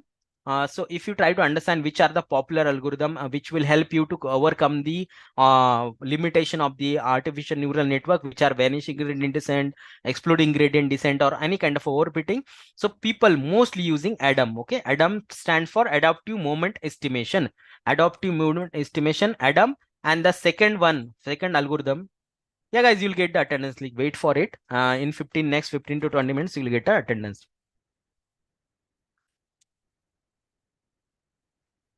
Okay, so let me tell you two important one, what people are using: stochastic gradient descent with momentum. Okay, this is the one of the popular and the best which is used nowadays. And the second one used is ADAM, adaptive moment estimation. These are the two popular one which are mostly nowadays used in the research paper or for any model purpose, right? So let's try to understand when I'm trying to talk about the optimizer, guys. What is this optimizer? Optimizer help us to adjust the model parameters. So what are my model parameters? Wx plus b, right? Wx plus b. So this weights and biases. This is what I have to find out. If I am able to find out this optimal value of weights and biases, I'll be able to get the correct vanilla, stochastic, and what is the third one? Okay, third one is, sir, mini batch. Okay, mini batch. The third one is mini batch. There are the three flavors for gradient descent. Okay, Siddharth sir, thank you. Okay, so mini batch is there. Then there is a vanilla flavor is there, vanilla gradient descent. Okay, gradient descent. And the third one is stochastic one. Let me rub this so you can take a note. The stochastic gradient descent, this is the third one, third flavor. Second flavor will be, let's say, mini batch. Okay, I'll tell you what is the difference, mini batch and the normal vanilla flavor gradient descent. Vanilla gradient descent. Okay, now what is the difference? Let me tell you the difference, then we can understand how the gradient descent algorithm is working. I will show you the gradient descent algorithm working using this graph. Okay, this graph out here. So what is the difference? So in vanilla gradient descent, when we trying to achieve model parameters, which are our weights and biases, right? Our weights and biases, this model parameter I am trying to find out. At that time, whatever the data set I have, let's imagine I have an n data set. N data set could be 10,000 records I am using, right? 10,000 records I am using as of now. So all these 10,000 records I'll be using and try to perform the iterations on the basis of that, and then I'll be able to find out the value of weights and biases. So that kind of approach is called as vanilla gradient descent. So where I'm utilizing all my data points, by using all my data points and all the iteration for all the data points, I'm trying to calculate the weights and biases. So that kind of a flavor is, that kind of a gradient descent algorithm is called as vanilla gradient descent. In mini batch, what is happening is, in order to find out the weights and biases, I'm taking the data in the batches. Okay, I'm taking the data in the batches, not exactly 10,000 records I will take. Maybe I'm trying to take the batches of 200 or 200 or 500 data points, and the basis of that 200 or 500 batches of the data, I'm trying to find out the weights and biases value. Okay, so that is called as mini batch. In stochastic gradient descent, guys, I'm just taking the one single example, one single data point I'm trying to take, and then I'm trying to find out the weights and biases value. And next time again, I will try to find out. So that is the reason there is something called as, there could be some, then let's imagine.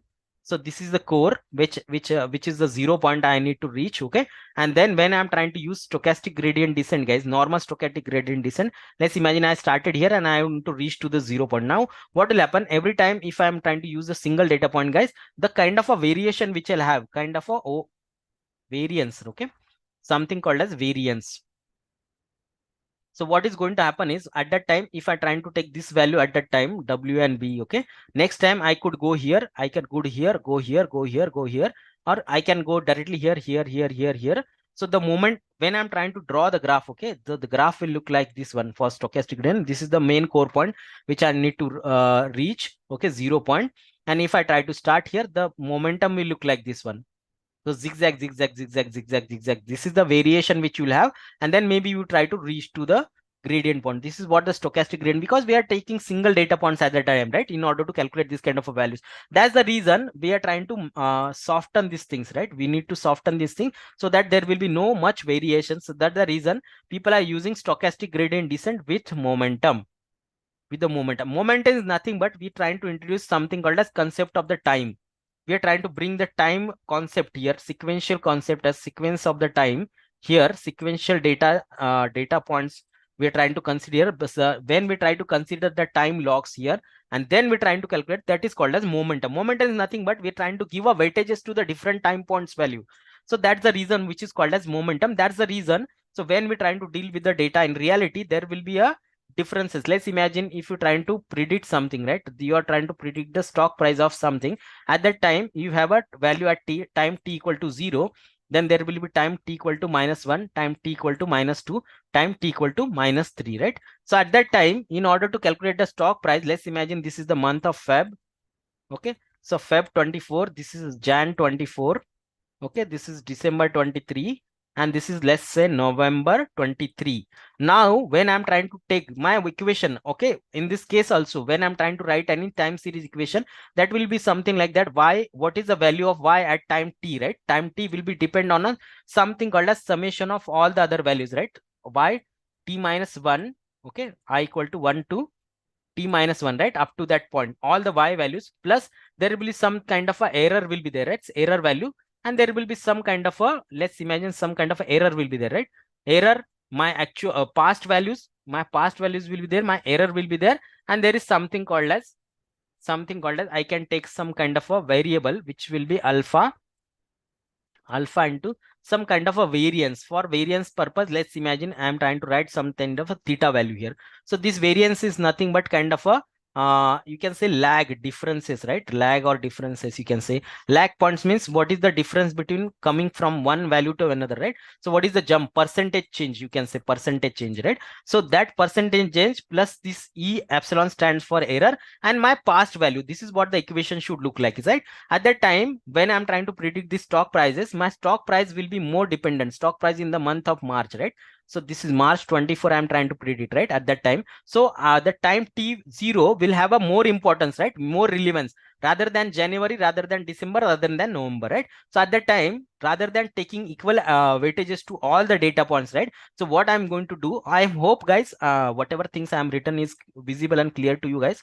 So now rather than giving equal weightages, what I'm going to do is my recent time February, it is very, very critical, right? In order to predict the March. So for Feb, I will give a more weightages. Let's imagine I will give 0.7 weightages. Okay, weightages 1. For Jan, I will try to give less weightages because it is away from the current timestamp, right? Two stamp away from the current stamp. So maybe here I will try to give 4. For December, maybe I will try to give 0.2 and less weightages as and when I go back to the chronological order, right? Here maybe I will try to give only 0.1 weightages, right? Then November value multiply by 0.1, December value multiply by 0.2, Jan value multiply by 0.4, and the Feb value, which is recent one, multiply by 0.7 weightages, and then I'll try to predict the value of the March, right? Stock price value of March 24. So this is called as momentum. Why I'm trying to bring a momentum to this situation, right? Yeah, guys. Jai Sudha ma'am, yes. We'll try to share the attendance link, okay? So wait for 5-10 minutes and you will get the attendance link. My colleague Chandana will share it, okay? Guys, so this is the concept of the momentum. Now momentum means what? And real time, guys, real time, you know that the real time also we need to give a weightages to the timestamp, right? We need to give the weightages to the timestamp values, right? Because the recent value will have a obviously the more impact to my prediction as compared to the chronological order values, right? Less values less compared to the less recent one like Jan, December or November. This is the reason. This is what, and then how I will be able to accumulate that? So let's imagine I will give some kind of weightage like 1 minus alpha. Let's imagine y equal to t 0. This is what we're trying to predict at that time. So what will happen is at that time let's imagine yt. So this is March 24. So how I am going to accommodate 1 minus alpha into y t minus 1. So 1 minus alpha. Next time 1 minus alpha. Alpha is nothing but could be any value, guys, between 0 to 1. Okay, this weightages. Then what is the next value? Let me rub this thing and let me write it in proper way. How the final equation will look like. So I will give 1 minus alpha weightages. So y t minus 1, right? T minus 1. Then 1 minus alpha square I will be doing into y t minus 2. 2 times back. Then 1 minus alpha by 2 square into y t minus 2. So this way, guys, I am trying to give a proportionate weightages as per the timestamps relevant to it, right, in chronological order.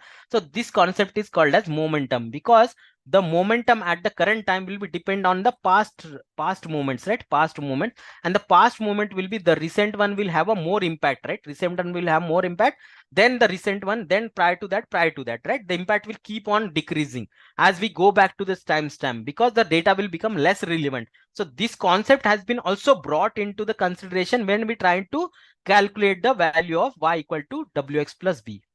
All right, I think this is something which is now very clear, that why the momentum is nowadays taken into consideration. That's the reason these two activation function become very popular. Not activation, optimizer function. Okay, optimizer function are very popular. SGD with momentum and Adam, because they're trying to take consideration of the momentum time estimation, and then they're trying to adjust the model parameters. Okay, so cool. This is everyone. I think everyone is able to understand what is happening out here. Then try to understand how exactly the journey happens, how exactly the gradient descent algorithm works. Okay, so in order to perform that, okay, I will rewrite the equation, guys. Don't worry, I'll share this equation also in the presentation. Okay, I will try to put it in presentation, proper equation. For the understanding, I've created these values. For the exact values, I'll try to give that in the presentation so you can refer. Okay, I will give you exact equation. I don't want to mislead you, so at that time, so please forgive me for this time. I will give you exact equation. So for the understanding, I gave you this one. Okay, this equation, but I will give proper explanation, like how they are trying to take 1 minus alpha, then plus y equal to t minus 1, then 1 minus alpha square, then t minus 2, all these things. Okay, we'll share these, guys. We'll share this PPT and it will be uploaded to the LMS. Okay, don't worry, I don't want to give you false information. That's the reason I'm not giving you exactly as of now. I'll put all the correct information and then give it to you. Okay, all right, Rohini ma'am, thank you. So guys, let's try to understand very important concept. And meanwhile, I'll request Chandana, if you can share the attendance link with everyone. Okay, Amar or Chandana, guys, you can share the attendance link as of now, right? Everyone is requesting for the same. All right, guys, they will provide you the attendance link. Let's try to concentrate here how the actual gradient descent algorithm works. Now you have seen all the three flavors. What is the difference and what is this momentum concept? Now let's focus. Let me draw the diagram out here. Yeah, guys, definitely. Bhavani ma'am, yes, sir. I will provide this equation with the momentum with explanation, everything to this one. So that's the correct answer, where you will use, correct? So when you are trying to use this kind of a Adam optimizer, right? When you are trying to use a stochastic gradient descent with momentum, right? With momentum, this kind of concept when you're using, you should be able, yeah, how will get the PPT? Yes, guys, you will get the PPT which will be uploaded in the LMS. Okay, in LMS you'll get all these PPTs. I will upload it. Okay, end of this session, you will get all the PPTs, all the links, everything will be uploaded in LMS. Okay, learning management portal. All right, guys, so now very good question, sir.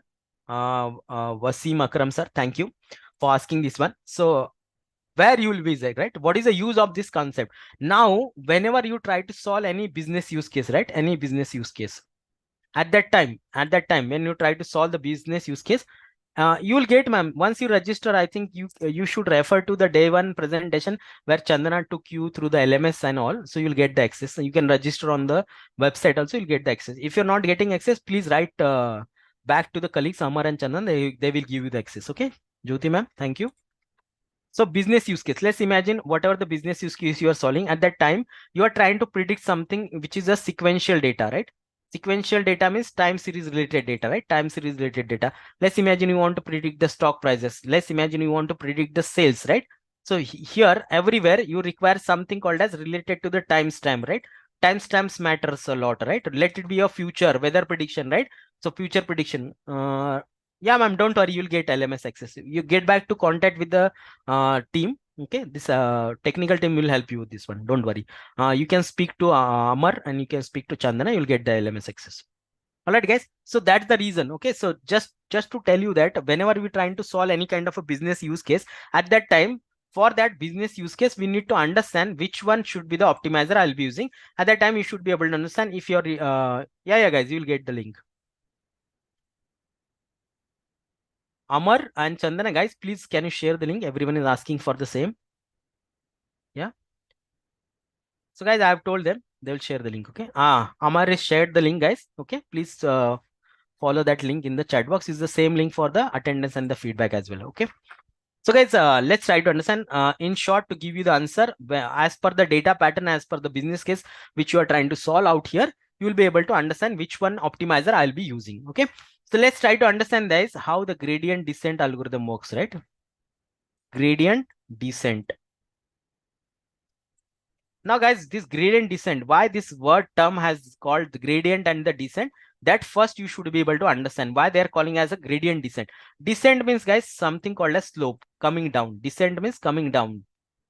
So let's imagine this is a hill. Okay, so from the hill, let's imagine you walked up to the hill, then coming down to the hill, that is called as descent, right? Something called as ascent. There is something called as ascent means you are going up, and descent means you are coming down, right? So that what this descent talks about. I'll tell you why we need to come down. Okay, I will tell you why we require descent. So this is what the descent word means, and then talk about this gradient. Okay, gradient means it refers to the derivative. It is referring to the derivative, guys. Okay, so this is derivative. Now you'll say what derivative we are taking. Okay, so my model equation, I'm going to write it here, wx plus b. Now what I need to find out is my weights and biases. And how can I find out my weights and biases? By taking the derivative. Now what I'm trying to do here is, guys, I'm trying to take the derivative.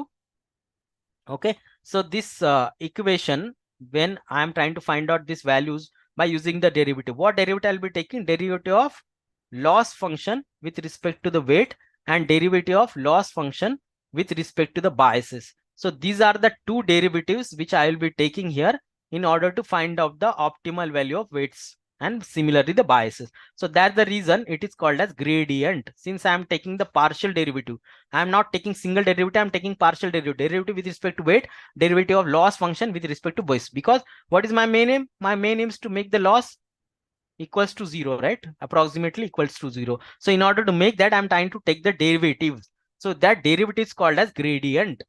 All right. So guys, once again, Amar has shared the attendance and feedback link. You can please mark your attendance there. Okay. Follow the link in the chat box. So derivative I'm taking, and then there is descent. I'm trying to come down. So that's the reason the name comes as a gradient descent. Okay. So the equation, and this equation is used from the mathematical function which is called as convex function. Convex function look like this one, guys. So if this is point A and point B, and within that point, if I want to write any function y equal to f of x, if that function's values lie between this point, right? Whatever the output I'll be receiving by using y equal to f of x, applying any function, if that values lies between these 2 points, right? Below that point. So that equation is called as convex function. This is what the convex function look like. And in the convex function, guys, coming from statistical point of view, in the convex function, the zero value, the value 0, minima value, which is called as global minima. Okay, global minima value. Okay, global minima value lies at the bottom here. So this is the 0 point in the convex function. So since we need to achieve 0, right, the loss has to be made 0, right? We need to make the loss to close to 0. So that's the reason we need to come down. We have to coming down. So that is why it is descent. And since we are taking the derivative like this one, so two derivative of loss with respect to weight and derivative of loss with respect to the biases, it is called as gradient descent. Now hope it is clear. I've given you the statistical background as well, guys, why it is called as Okay, why it is called as gradient descent. Now let's try to understand how the gradient descent exactly. Saddle point, yeah guys, saddle point is nothing but it is coming down to this point. Okay, this point, if you see, this is called a saddle point, global minima point. Okay, so let's try to draw this diagram out here. So our main aim, guys, okay, see here, this point, white point is called as 0 point here. Now if you try to see here, this is the 3D diagram. In the 3D diagram, guys, here is the weight.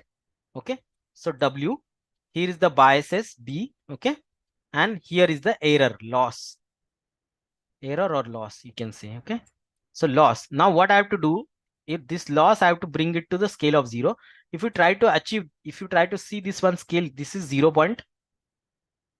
So I have to reach to the 0 point, right? Minima level, global minima. And in order to bring my loss value to the 0 scale, what, and let me change the color here, so you will be able to understand here. Say, so in order to bring my loss to 0, guys, to 0 point, what should be my optimal values? Sorry, these values will be optimal, right? Bias and weights value. So what bias and weights value I should get in order to make my loss 0?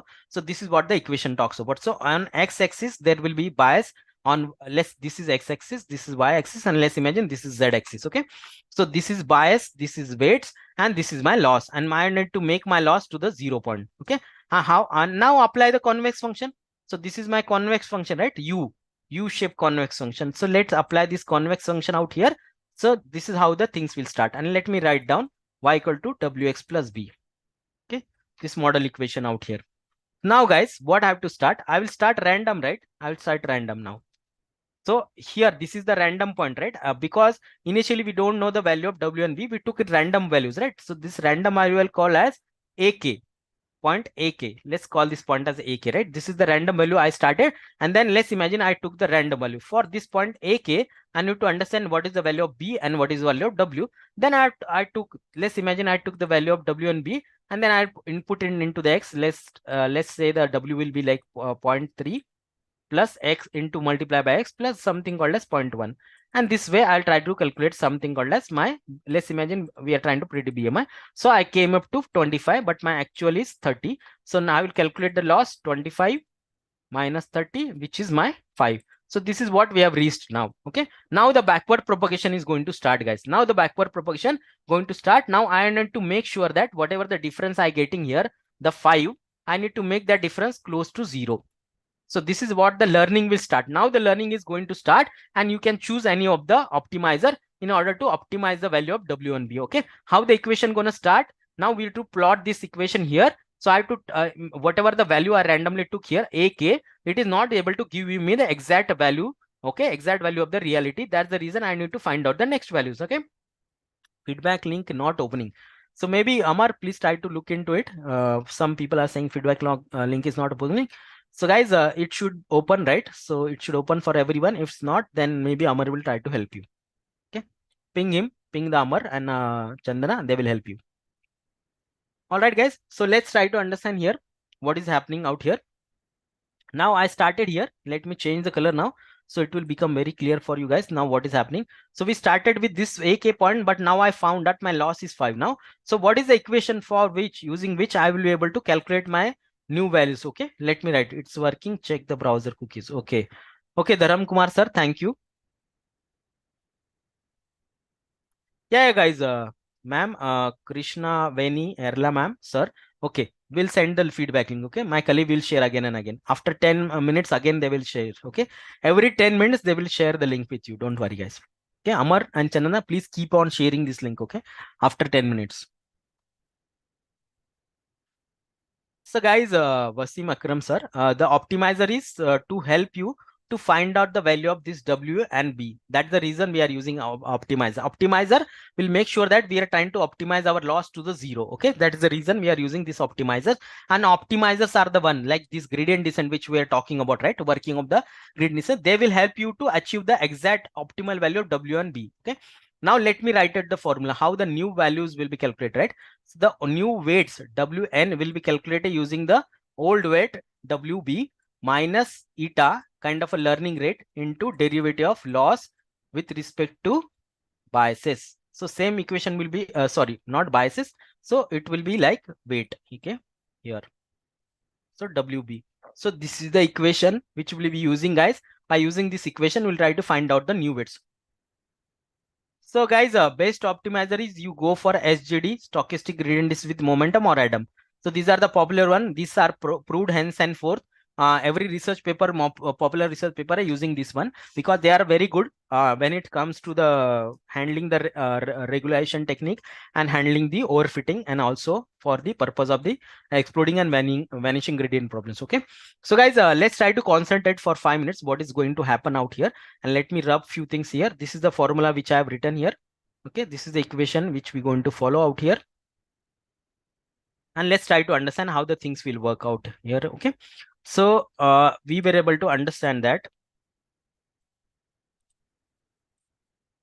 So okay, so let me write it here, my loss. This loss I need to bring it to the 0 scale. This is my global minima scale, white dot, and we started here at a green point, right? AK point, and whatever equation I put in here, this was not able to give me the loss equal to 0. So how the things will work now. So next time, whatever value I have written here, okay, so that whatever the loss function I'll try to take the derivative out here. Okay, so let me use the different color out here. Okay, so this is derivative with respect to weight. Now what I have to do is, whatever the equation I have taken here, it was not correct, value of WB are not correct. Now how I am going to find out the new weights is old weight minus some learning rate. Now this learning rate eta, okay, LR, this learning rate could be between, guys, 0.00, very small learning rate we need to take, between 0.1. Okay, this is what usually the people take. Now I will explain you what is the learning rate. Now whatever the derivative you are taking, right, so as per the value of derivative, it will get multiply to the learning rate, and then we'll try to subtract it from the old weight, right? So this is what it plays a very crucial role. Now if you try to take the higher learning rate, now what will happen, if you try to, let's imagine, rather than taking 0.01 to 1, there are two things actually. You should not take too low. The learning rate should not be too low, or should not be too high. Okay, too high. Now why, I will tell you two reasons. Okay, guys, Amar has shared once again the feedback and attendance link. Please refer to it. Whosoever is not able to get it, the earlier one. Okay, please refer to that. Now guys, I'm saying that it should not be too low, it should not be too high. Okay, this is what we're talking about. Now let me explain you. If I try to take the too low, okay, this is my 0 point, right? Let me showcase in above diagram. This is my 0 point, right? This is where my loss becomes 0. This is the scale of 0, right? The same diagram we are trying to calculate above also, whatever the below I am trying to showcase, right? We started here. Now let's imagine if you are trying to take your learning rate as very, very low, like right, less than this one, 0.00001. Okay, this is what the learning rate you are taking. Now let's take the example. If you're trying to take very low learning rate, what will happen is, in order to change the weights value, right? So you will be jumping from here to here, here to here, here to here, here to here, here to here, here to here, and this will take many iteration in order to reach to the 0 point, right? So you will take too many iteration to reach to the 0 point, guys. That's the reason. That's the reason that you cannot take a very low rate learning rate. And if you try to take high learning rate, I will explain you what will happen. If let's explain this one. If you try to take, let's imagine you are trying to take a learning rate of, let's say, 100 now. Okay, so on this scale, guys, if you started here, now let's imagine this is 10. So 10, then all of a sudden by multiply by 100 could be here, then all of a sudden minus here, then here, then here, then here, then here, again. So this way you are trying to create very high jumps. Now what will happen as, at certain point of time, it is the probability that you will try to miss your global minimum point, 0 level point. That's the reason you cannot go for high rate and you cannot go for low rate. Low rate means many iteration to reach to converge to the 0 point. If you try to take the high rate, maybe it is possible that you will never reach to the global minima because it keep on jumping this way, here, and here. So okay, let me rub these things again and let's try to understand from the beginning. So this is the 0 point. Okay, this is what the U curve look like, and this is where we started at the AK point. So this is my loss, which I need to bring it to the scale of 0. This is my scale of 0. Here is my bias and here is my weight. Okay, and I need to find out the optimal value for weights and biases in such a way that my loss becomes 0. So that's the entire reason gradient descent algorithm will work. So gradient descent will start here at the point AK at the random. We have seen y equal to wx plus b. Okay, how the string starts is with random, and then the formula for updating the new weight will be the old weight minus learning rate, okay, into n eta This is the sine of the eta into derivative of loss with respect to weights. Okay, with respect to weight. This is how the equation will work. Yeah, guys, attendance link is already shared, Sheetal ma'am. So please refer to the earlier conversation chat box, and my colleague will share it again, okay, for your reference. All right, guys. So this is how it will start. So let's imagine they first started here and they were able to find out that whatever the value they created here at random was not able to give them the loss equal to 0. Again, now from here, guys, based on the learning rate, which should not be that great. So again, they will try to start with the new learning rate. Maybe let's imagine, and how they will decide. Okay, at this point, the slope which we're going to take, right? Derivative means slope, right? What is the rise over the run? This is what the slope we are trying to take it here, right? When we try to take the derivative. Okay, guys. Chat is, but whatever message you are typing here, ma'am. So that is the chat only. So you are able to print this message here, right? Right here. This is the chat only. So you should be able to follow. But I will request my colleague to put it in the WhatsApp group. Attendance link is already shared, guys, by Amar. Okay, Amar, can you please also put this attendance link in WhatsApp group? That will be great. Some people are saying. Again, my colleague has shared, guys, Amar, this link. Okay, so please refer to that link in the chat box. All right, guys. So coming back to this, okay, let's try to finish this one. So maybe I'll try to take a couple of minutes for question and answer. Let's finish this concept. Okay, so this is how the loss function has to bring to the okay, this is what our main aim out here. I need to make this, this is my X scale, this is my Y scale, and this is my Z scale. Okay, my main aim is to bring to the 0 scale. And for this 0 scale, what are my global minima point here? So this I have to reach, and I started here. Okay, at that time, let's imagine now this, now you will ask that, let's imagine if I took my old weight as 4, right? As of now. So whether I should reduce or increase, that's also depends on the derivative. Okay, depends on the slope. Now you guys know that this side is a negative side and this side is a positive side for the slope, right? So if your derivative is negative, let's imagine this derivative comes to somewhere between 0.25. Okay, 0.25 minus, and then let's imagine learning rate we are taking 1. So 4 minus, then minus, multiply by minus 0.5. So if your derivative is negative, guys, you need to increase your weight. Okay, so you'll be increasing the weight. So you'll try to increase the weight. If your derivative is positive, so whatever the derivative taken is positive, obviously, then at that time, what will the equation he written here? 4 minus learning rate 1 into this derivative will be, let's imagine, 0.025 positive. So obviously you have to reduce. So which will become 3.75. So you have to reduce. So if the derivative is negative, guys, so you have to increase the weight. Okay, you have to increase. If the derivative is positive, so you have to decrease the weight. You have to decrease the weight. This is how you'll decide from this point whether you need to jump above or you need to go down. Okay, and then by creating this multiple iteration, guys, it will be able to find out the optimal value of W and B. Okay, all right. So this is how the weights will get calculated. Simple. And this is not calculated once. So this is one just simple example. I will explain you now. Now, at least can you guys give me confirmation that at least you are able to understand that how it is able to find out W and B, okay, weights and biases, by using this formula where we start with this point and then based on the slope or derivatives value, whether it is negative, then we increase the value. If it is positive, we decrease the weights. Okay, and based on that, we'll try to calculate new weights, and again the new weights will be put in, and this will happen multiple times. All right. So Onkar, great, thank you. Guys, couple of more confirmation if you are able to understand how the gradient descent algorithm is working and how they are able to find out weights and biases for this one. Okay, so then I'll give you a bigger picture. Okay, all right, everyone is comfortable, I guess. Just give me a couple of thumbs up, guys, fast, and then we can go ahead then. Okay, thank you, guys. Thank you, Jyoti ma'am. Thank you. Thank you, Onkar. Rish Kamli, thank you. Siddharth sir, thank you.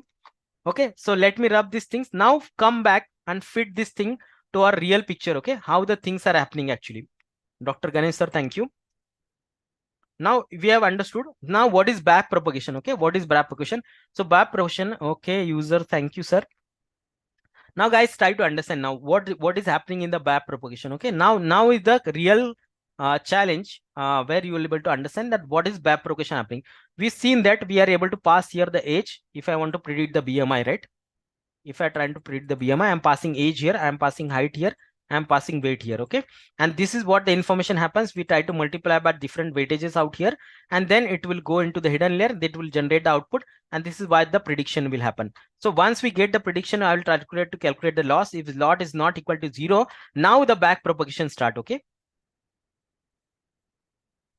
Okay. So now the back propagation will start, guys. And back propagation, let me show you. So back propagation means it will start with the y hat and the loss calculation, and from the loss, guys, we'll go back, okay? BMI, body mass index, ma'am. Body mass index. BMI is body mass index. It's a kind of index which will help you give a bone density. Yeah, bone density and fat proportion in your body. So you can tell whether you are obese, you are slim, or a fat person, okay? What is back propagation, sir? Now that is the propagation. That is what we're trying to understand here. Now you understood that our main aim is to calculate W, X, W and B, weights and biases. Now in order to calculate, now try to understand where are the weights present, okay? If you are trying to see this diagram, guys, if you are able to see this diagram, now we've moved forward in this direction, right? Forward direction. So that is why it is called as forward propagation. In forward direction, we passed our inputs x1, x2, x3, okay?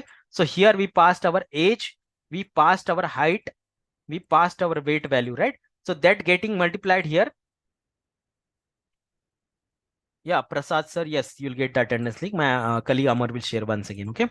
Now guys, if you try to see that when I'm trying to perform multiplication with the weights and then going through this one, I am able to achieve the output y hat, right? Prediction.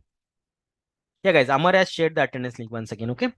So guys, when I'm trying to come back, right, at that time when I predicted let's imagine whatever prediction I get for the BMI is 25 number, but my real number is 30. So there is a difference of 5. So in order to minimize this difference, this is the trigger point for the back propagation. Back propagation means what? Whatever the equation I really created, whatever the value of W and B I took, guys, that are not correct. That is not correct. I need to find out the correct value. Correct? So that is the reason I need to go back to correction. How I am going back? Let me rub these things. So once I get this output y hat, I need to go back. Where I need to go back?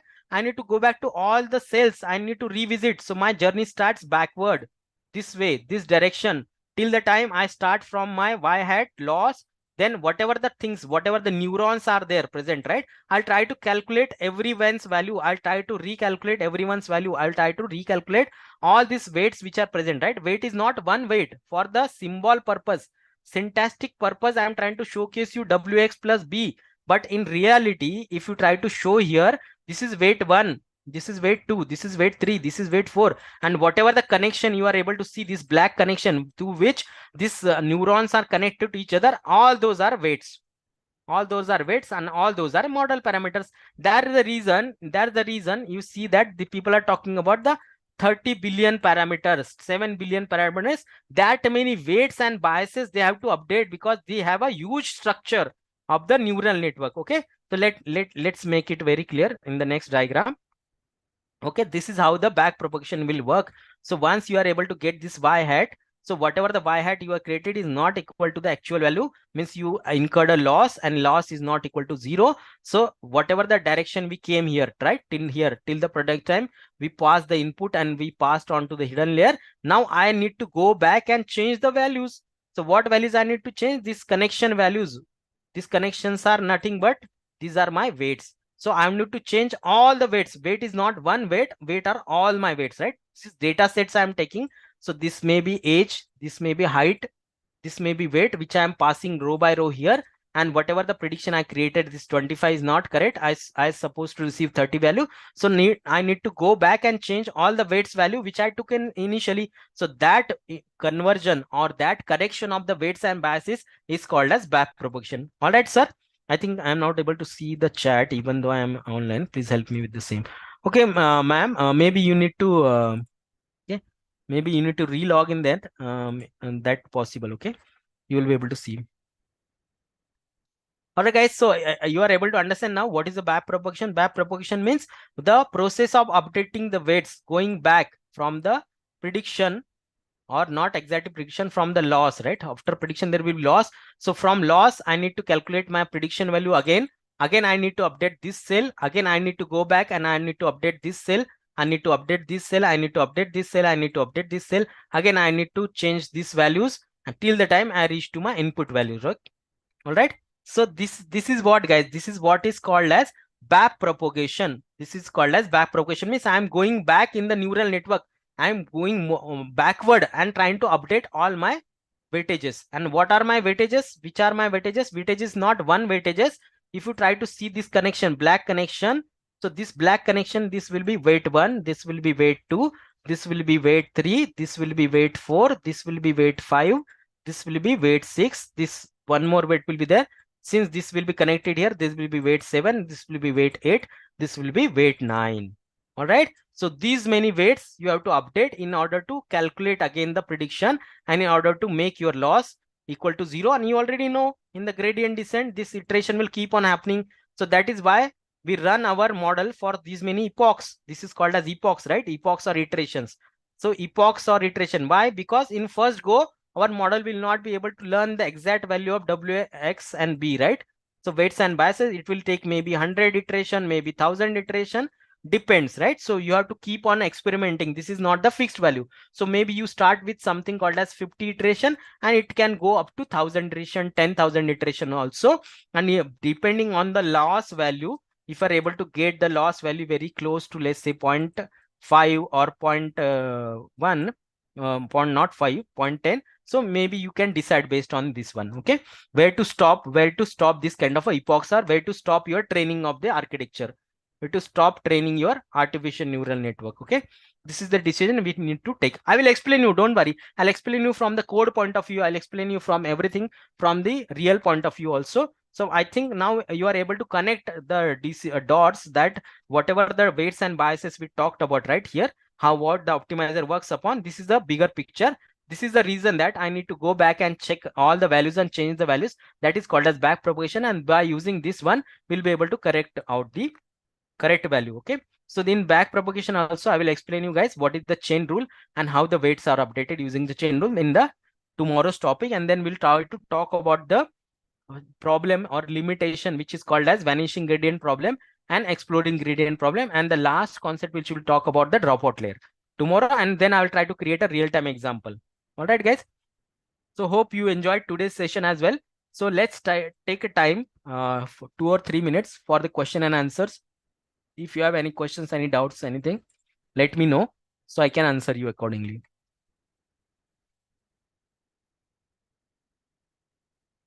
All right. Guys, please share your feedbacks, thoughts. Let me know if you have any questions, anything else to ask. Good learning rate will be, guys, between scale of 0.00001 to up to 0.01. Okay, I will write it in the chat. So we have to take very less value. Okay, 0.0001 usually. Yeah, to correct guys. So this is what, to 0.01. This is what learning rate the people take. All right, correct. Adam optimizer on hyperparameter tuning. For more in, yeah, okay, I will give you guys. I'll give you notebook about how the hyperparameter tuning is done. Yeah, ma'am. Bhavani ma'am, yes. Rish Adam helps another optimizers also. Yeah, Adam optimizer is the best one. Okay, sir, madam, due to some network issue and day one not possible, sir. Mr. Shivappa Metagar, sir, it is not possible because that link is only active for the day. Okay. Gradient descent, what is the ETA means, sir? What can you please explain? Gradient descent model, what is the ETA? ETA means, sir, what are you exactly talking about? Siddharth, sir, can you tell me?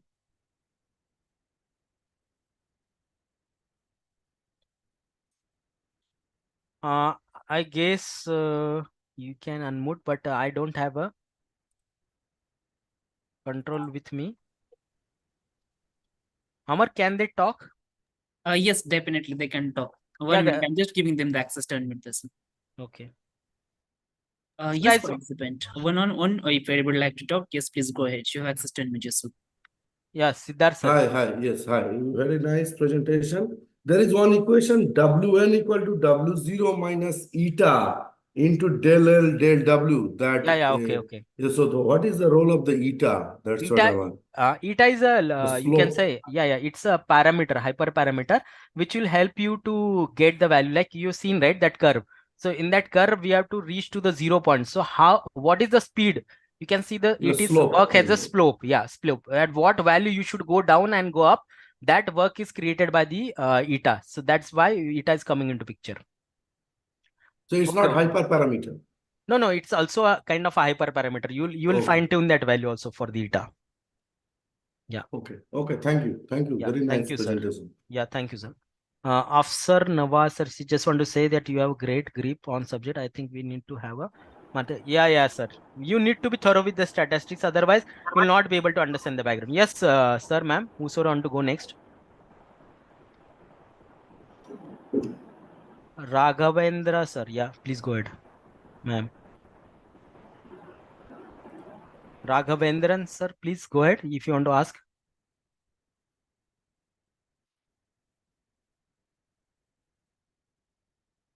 Yeah, okay. Anyone else, guys, who wants to talk? Can we call optimizers and the loss functions are model tuning parameters? Yeah. These are model hyperparameter. Yes, optimizer we need to give different values, and loss function also you need to give values. Siva Jyoti, yes, correct. So it is correct. It is hyperparameters. Yeah. You can call them hyperparameter because you have to give value. When we'll create architecture, I'll give you these values. I will show you like how can you provide different values for them. That's the reason they are called as hyperparameters here. We'll create this model. I'll show you that one. Yes, I'll show you guys. Anything else, guys? Sir, excuse me, sir.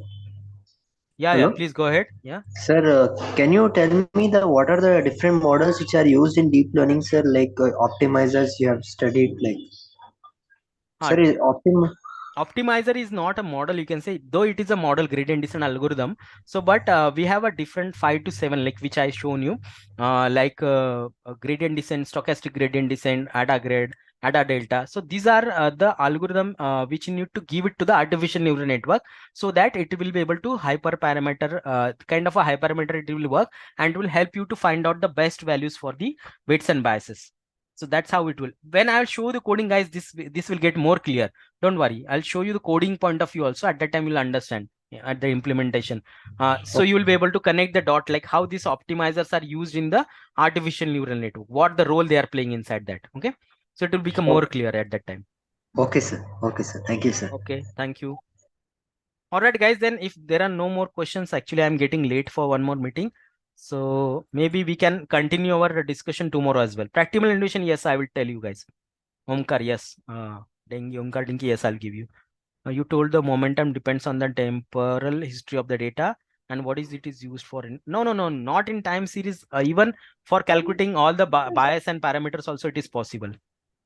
So, but specially it plays the special role in the time series, because in time series we need to give a different weightages, right, for this one. That's the reason. Yeah, okay. Oh, all right, guys. So if there are no certain doubts, then maybe I would like to close the session because I'm running late for one more session. What are popular website for downloading datasets for both ML? So you can go to Kaggle also. There are certain MNIST datasets is available. Then FIES dataset is also available. There are multiple. You can Google it and you'll get the datasets. Kaggle is there, GitHub is there, guys. Kaggle is very important because people are given a source code along with the dataset, so you will easily find out there, right? So CFAR dataset is there, MNIST dataset is there. There are various datasets available outside. Hope I am able to answer you guys.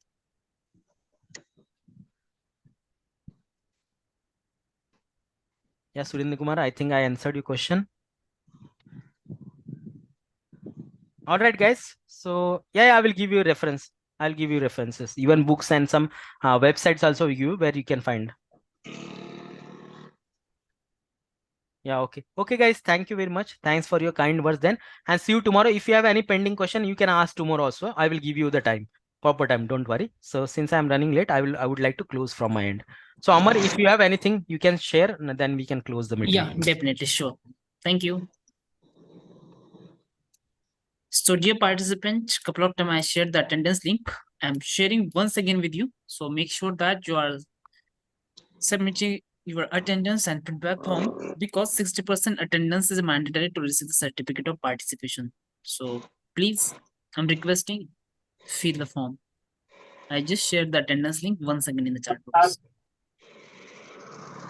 Yes.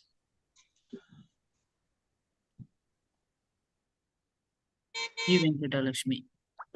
Thank you. You're welcome. If you're not talking, please keep yourself on mute. Thank you. Yes.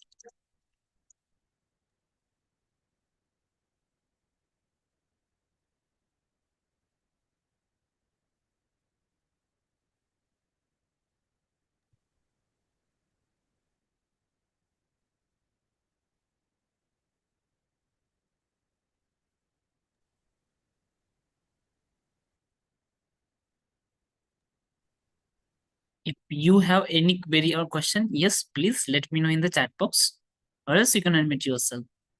I will help on the same.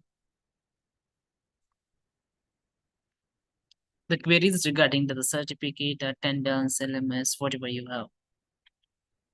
The technical query. How to connect to you people if our institute interested to take the part in FDPC. Yes, so I will share the details of EDL team with you. Then definitely you can just drop a WhatsApp message. Our team will share one form. I'm sending the message. So you can just fill that form, then definitely we'll get back to you.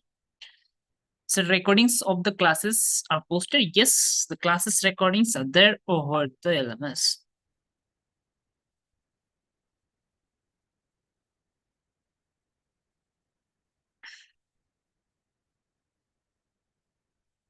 Okay, so I think there is no any question. So thank you so much for joining today's session and we'll see you on tomorrow at same time. So bye bye.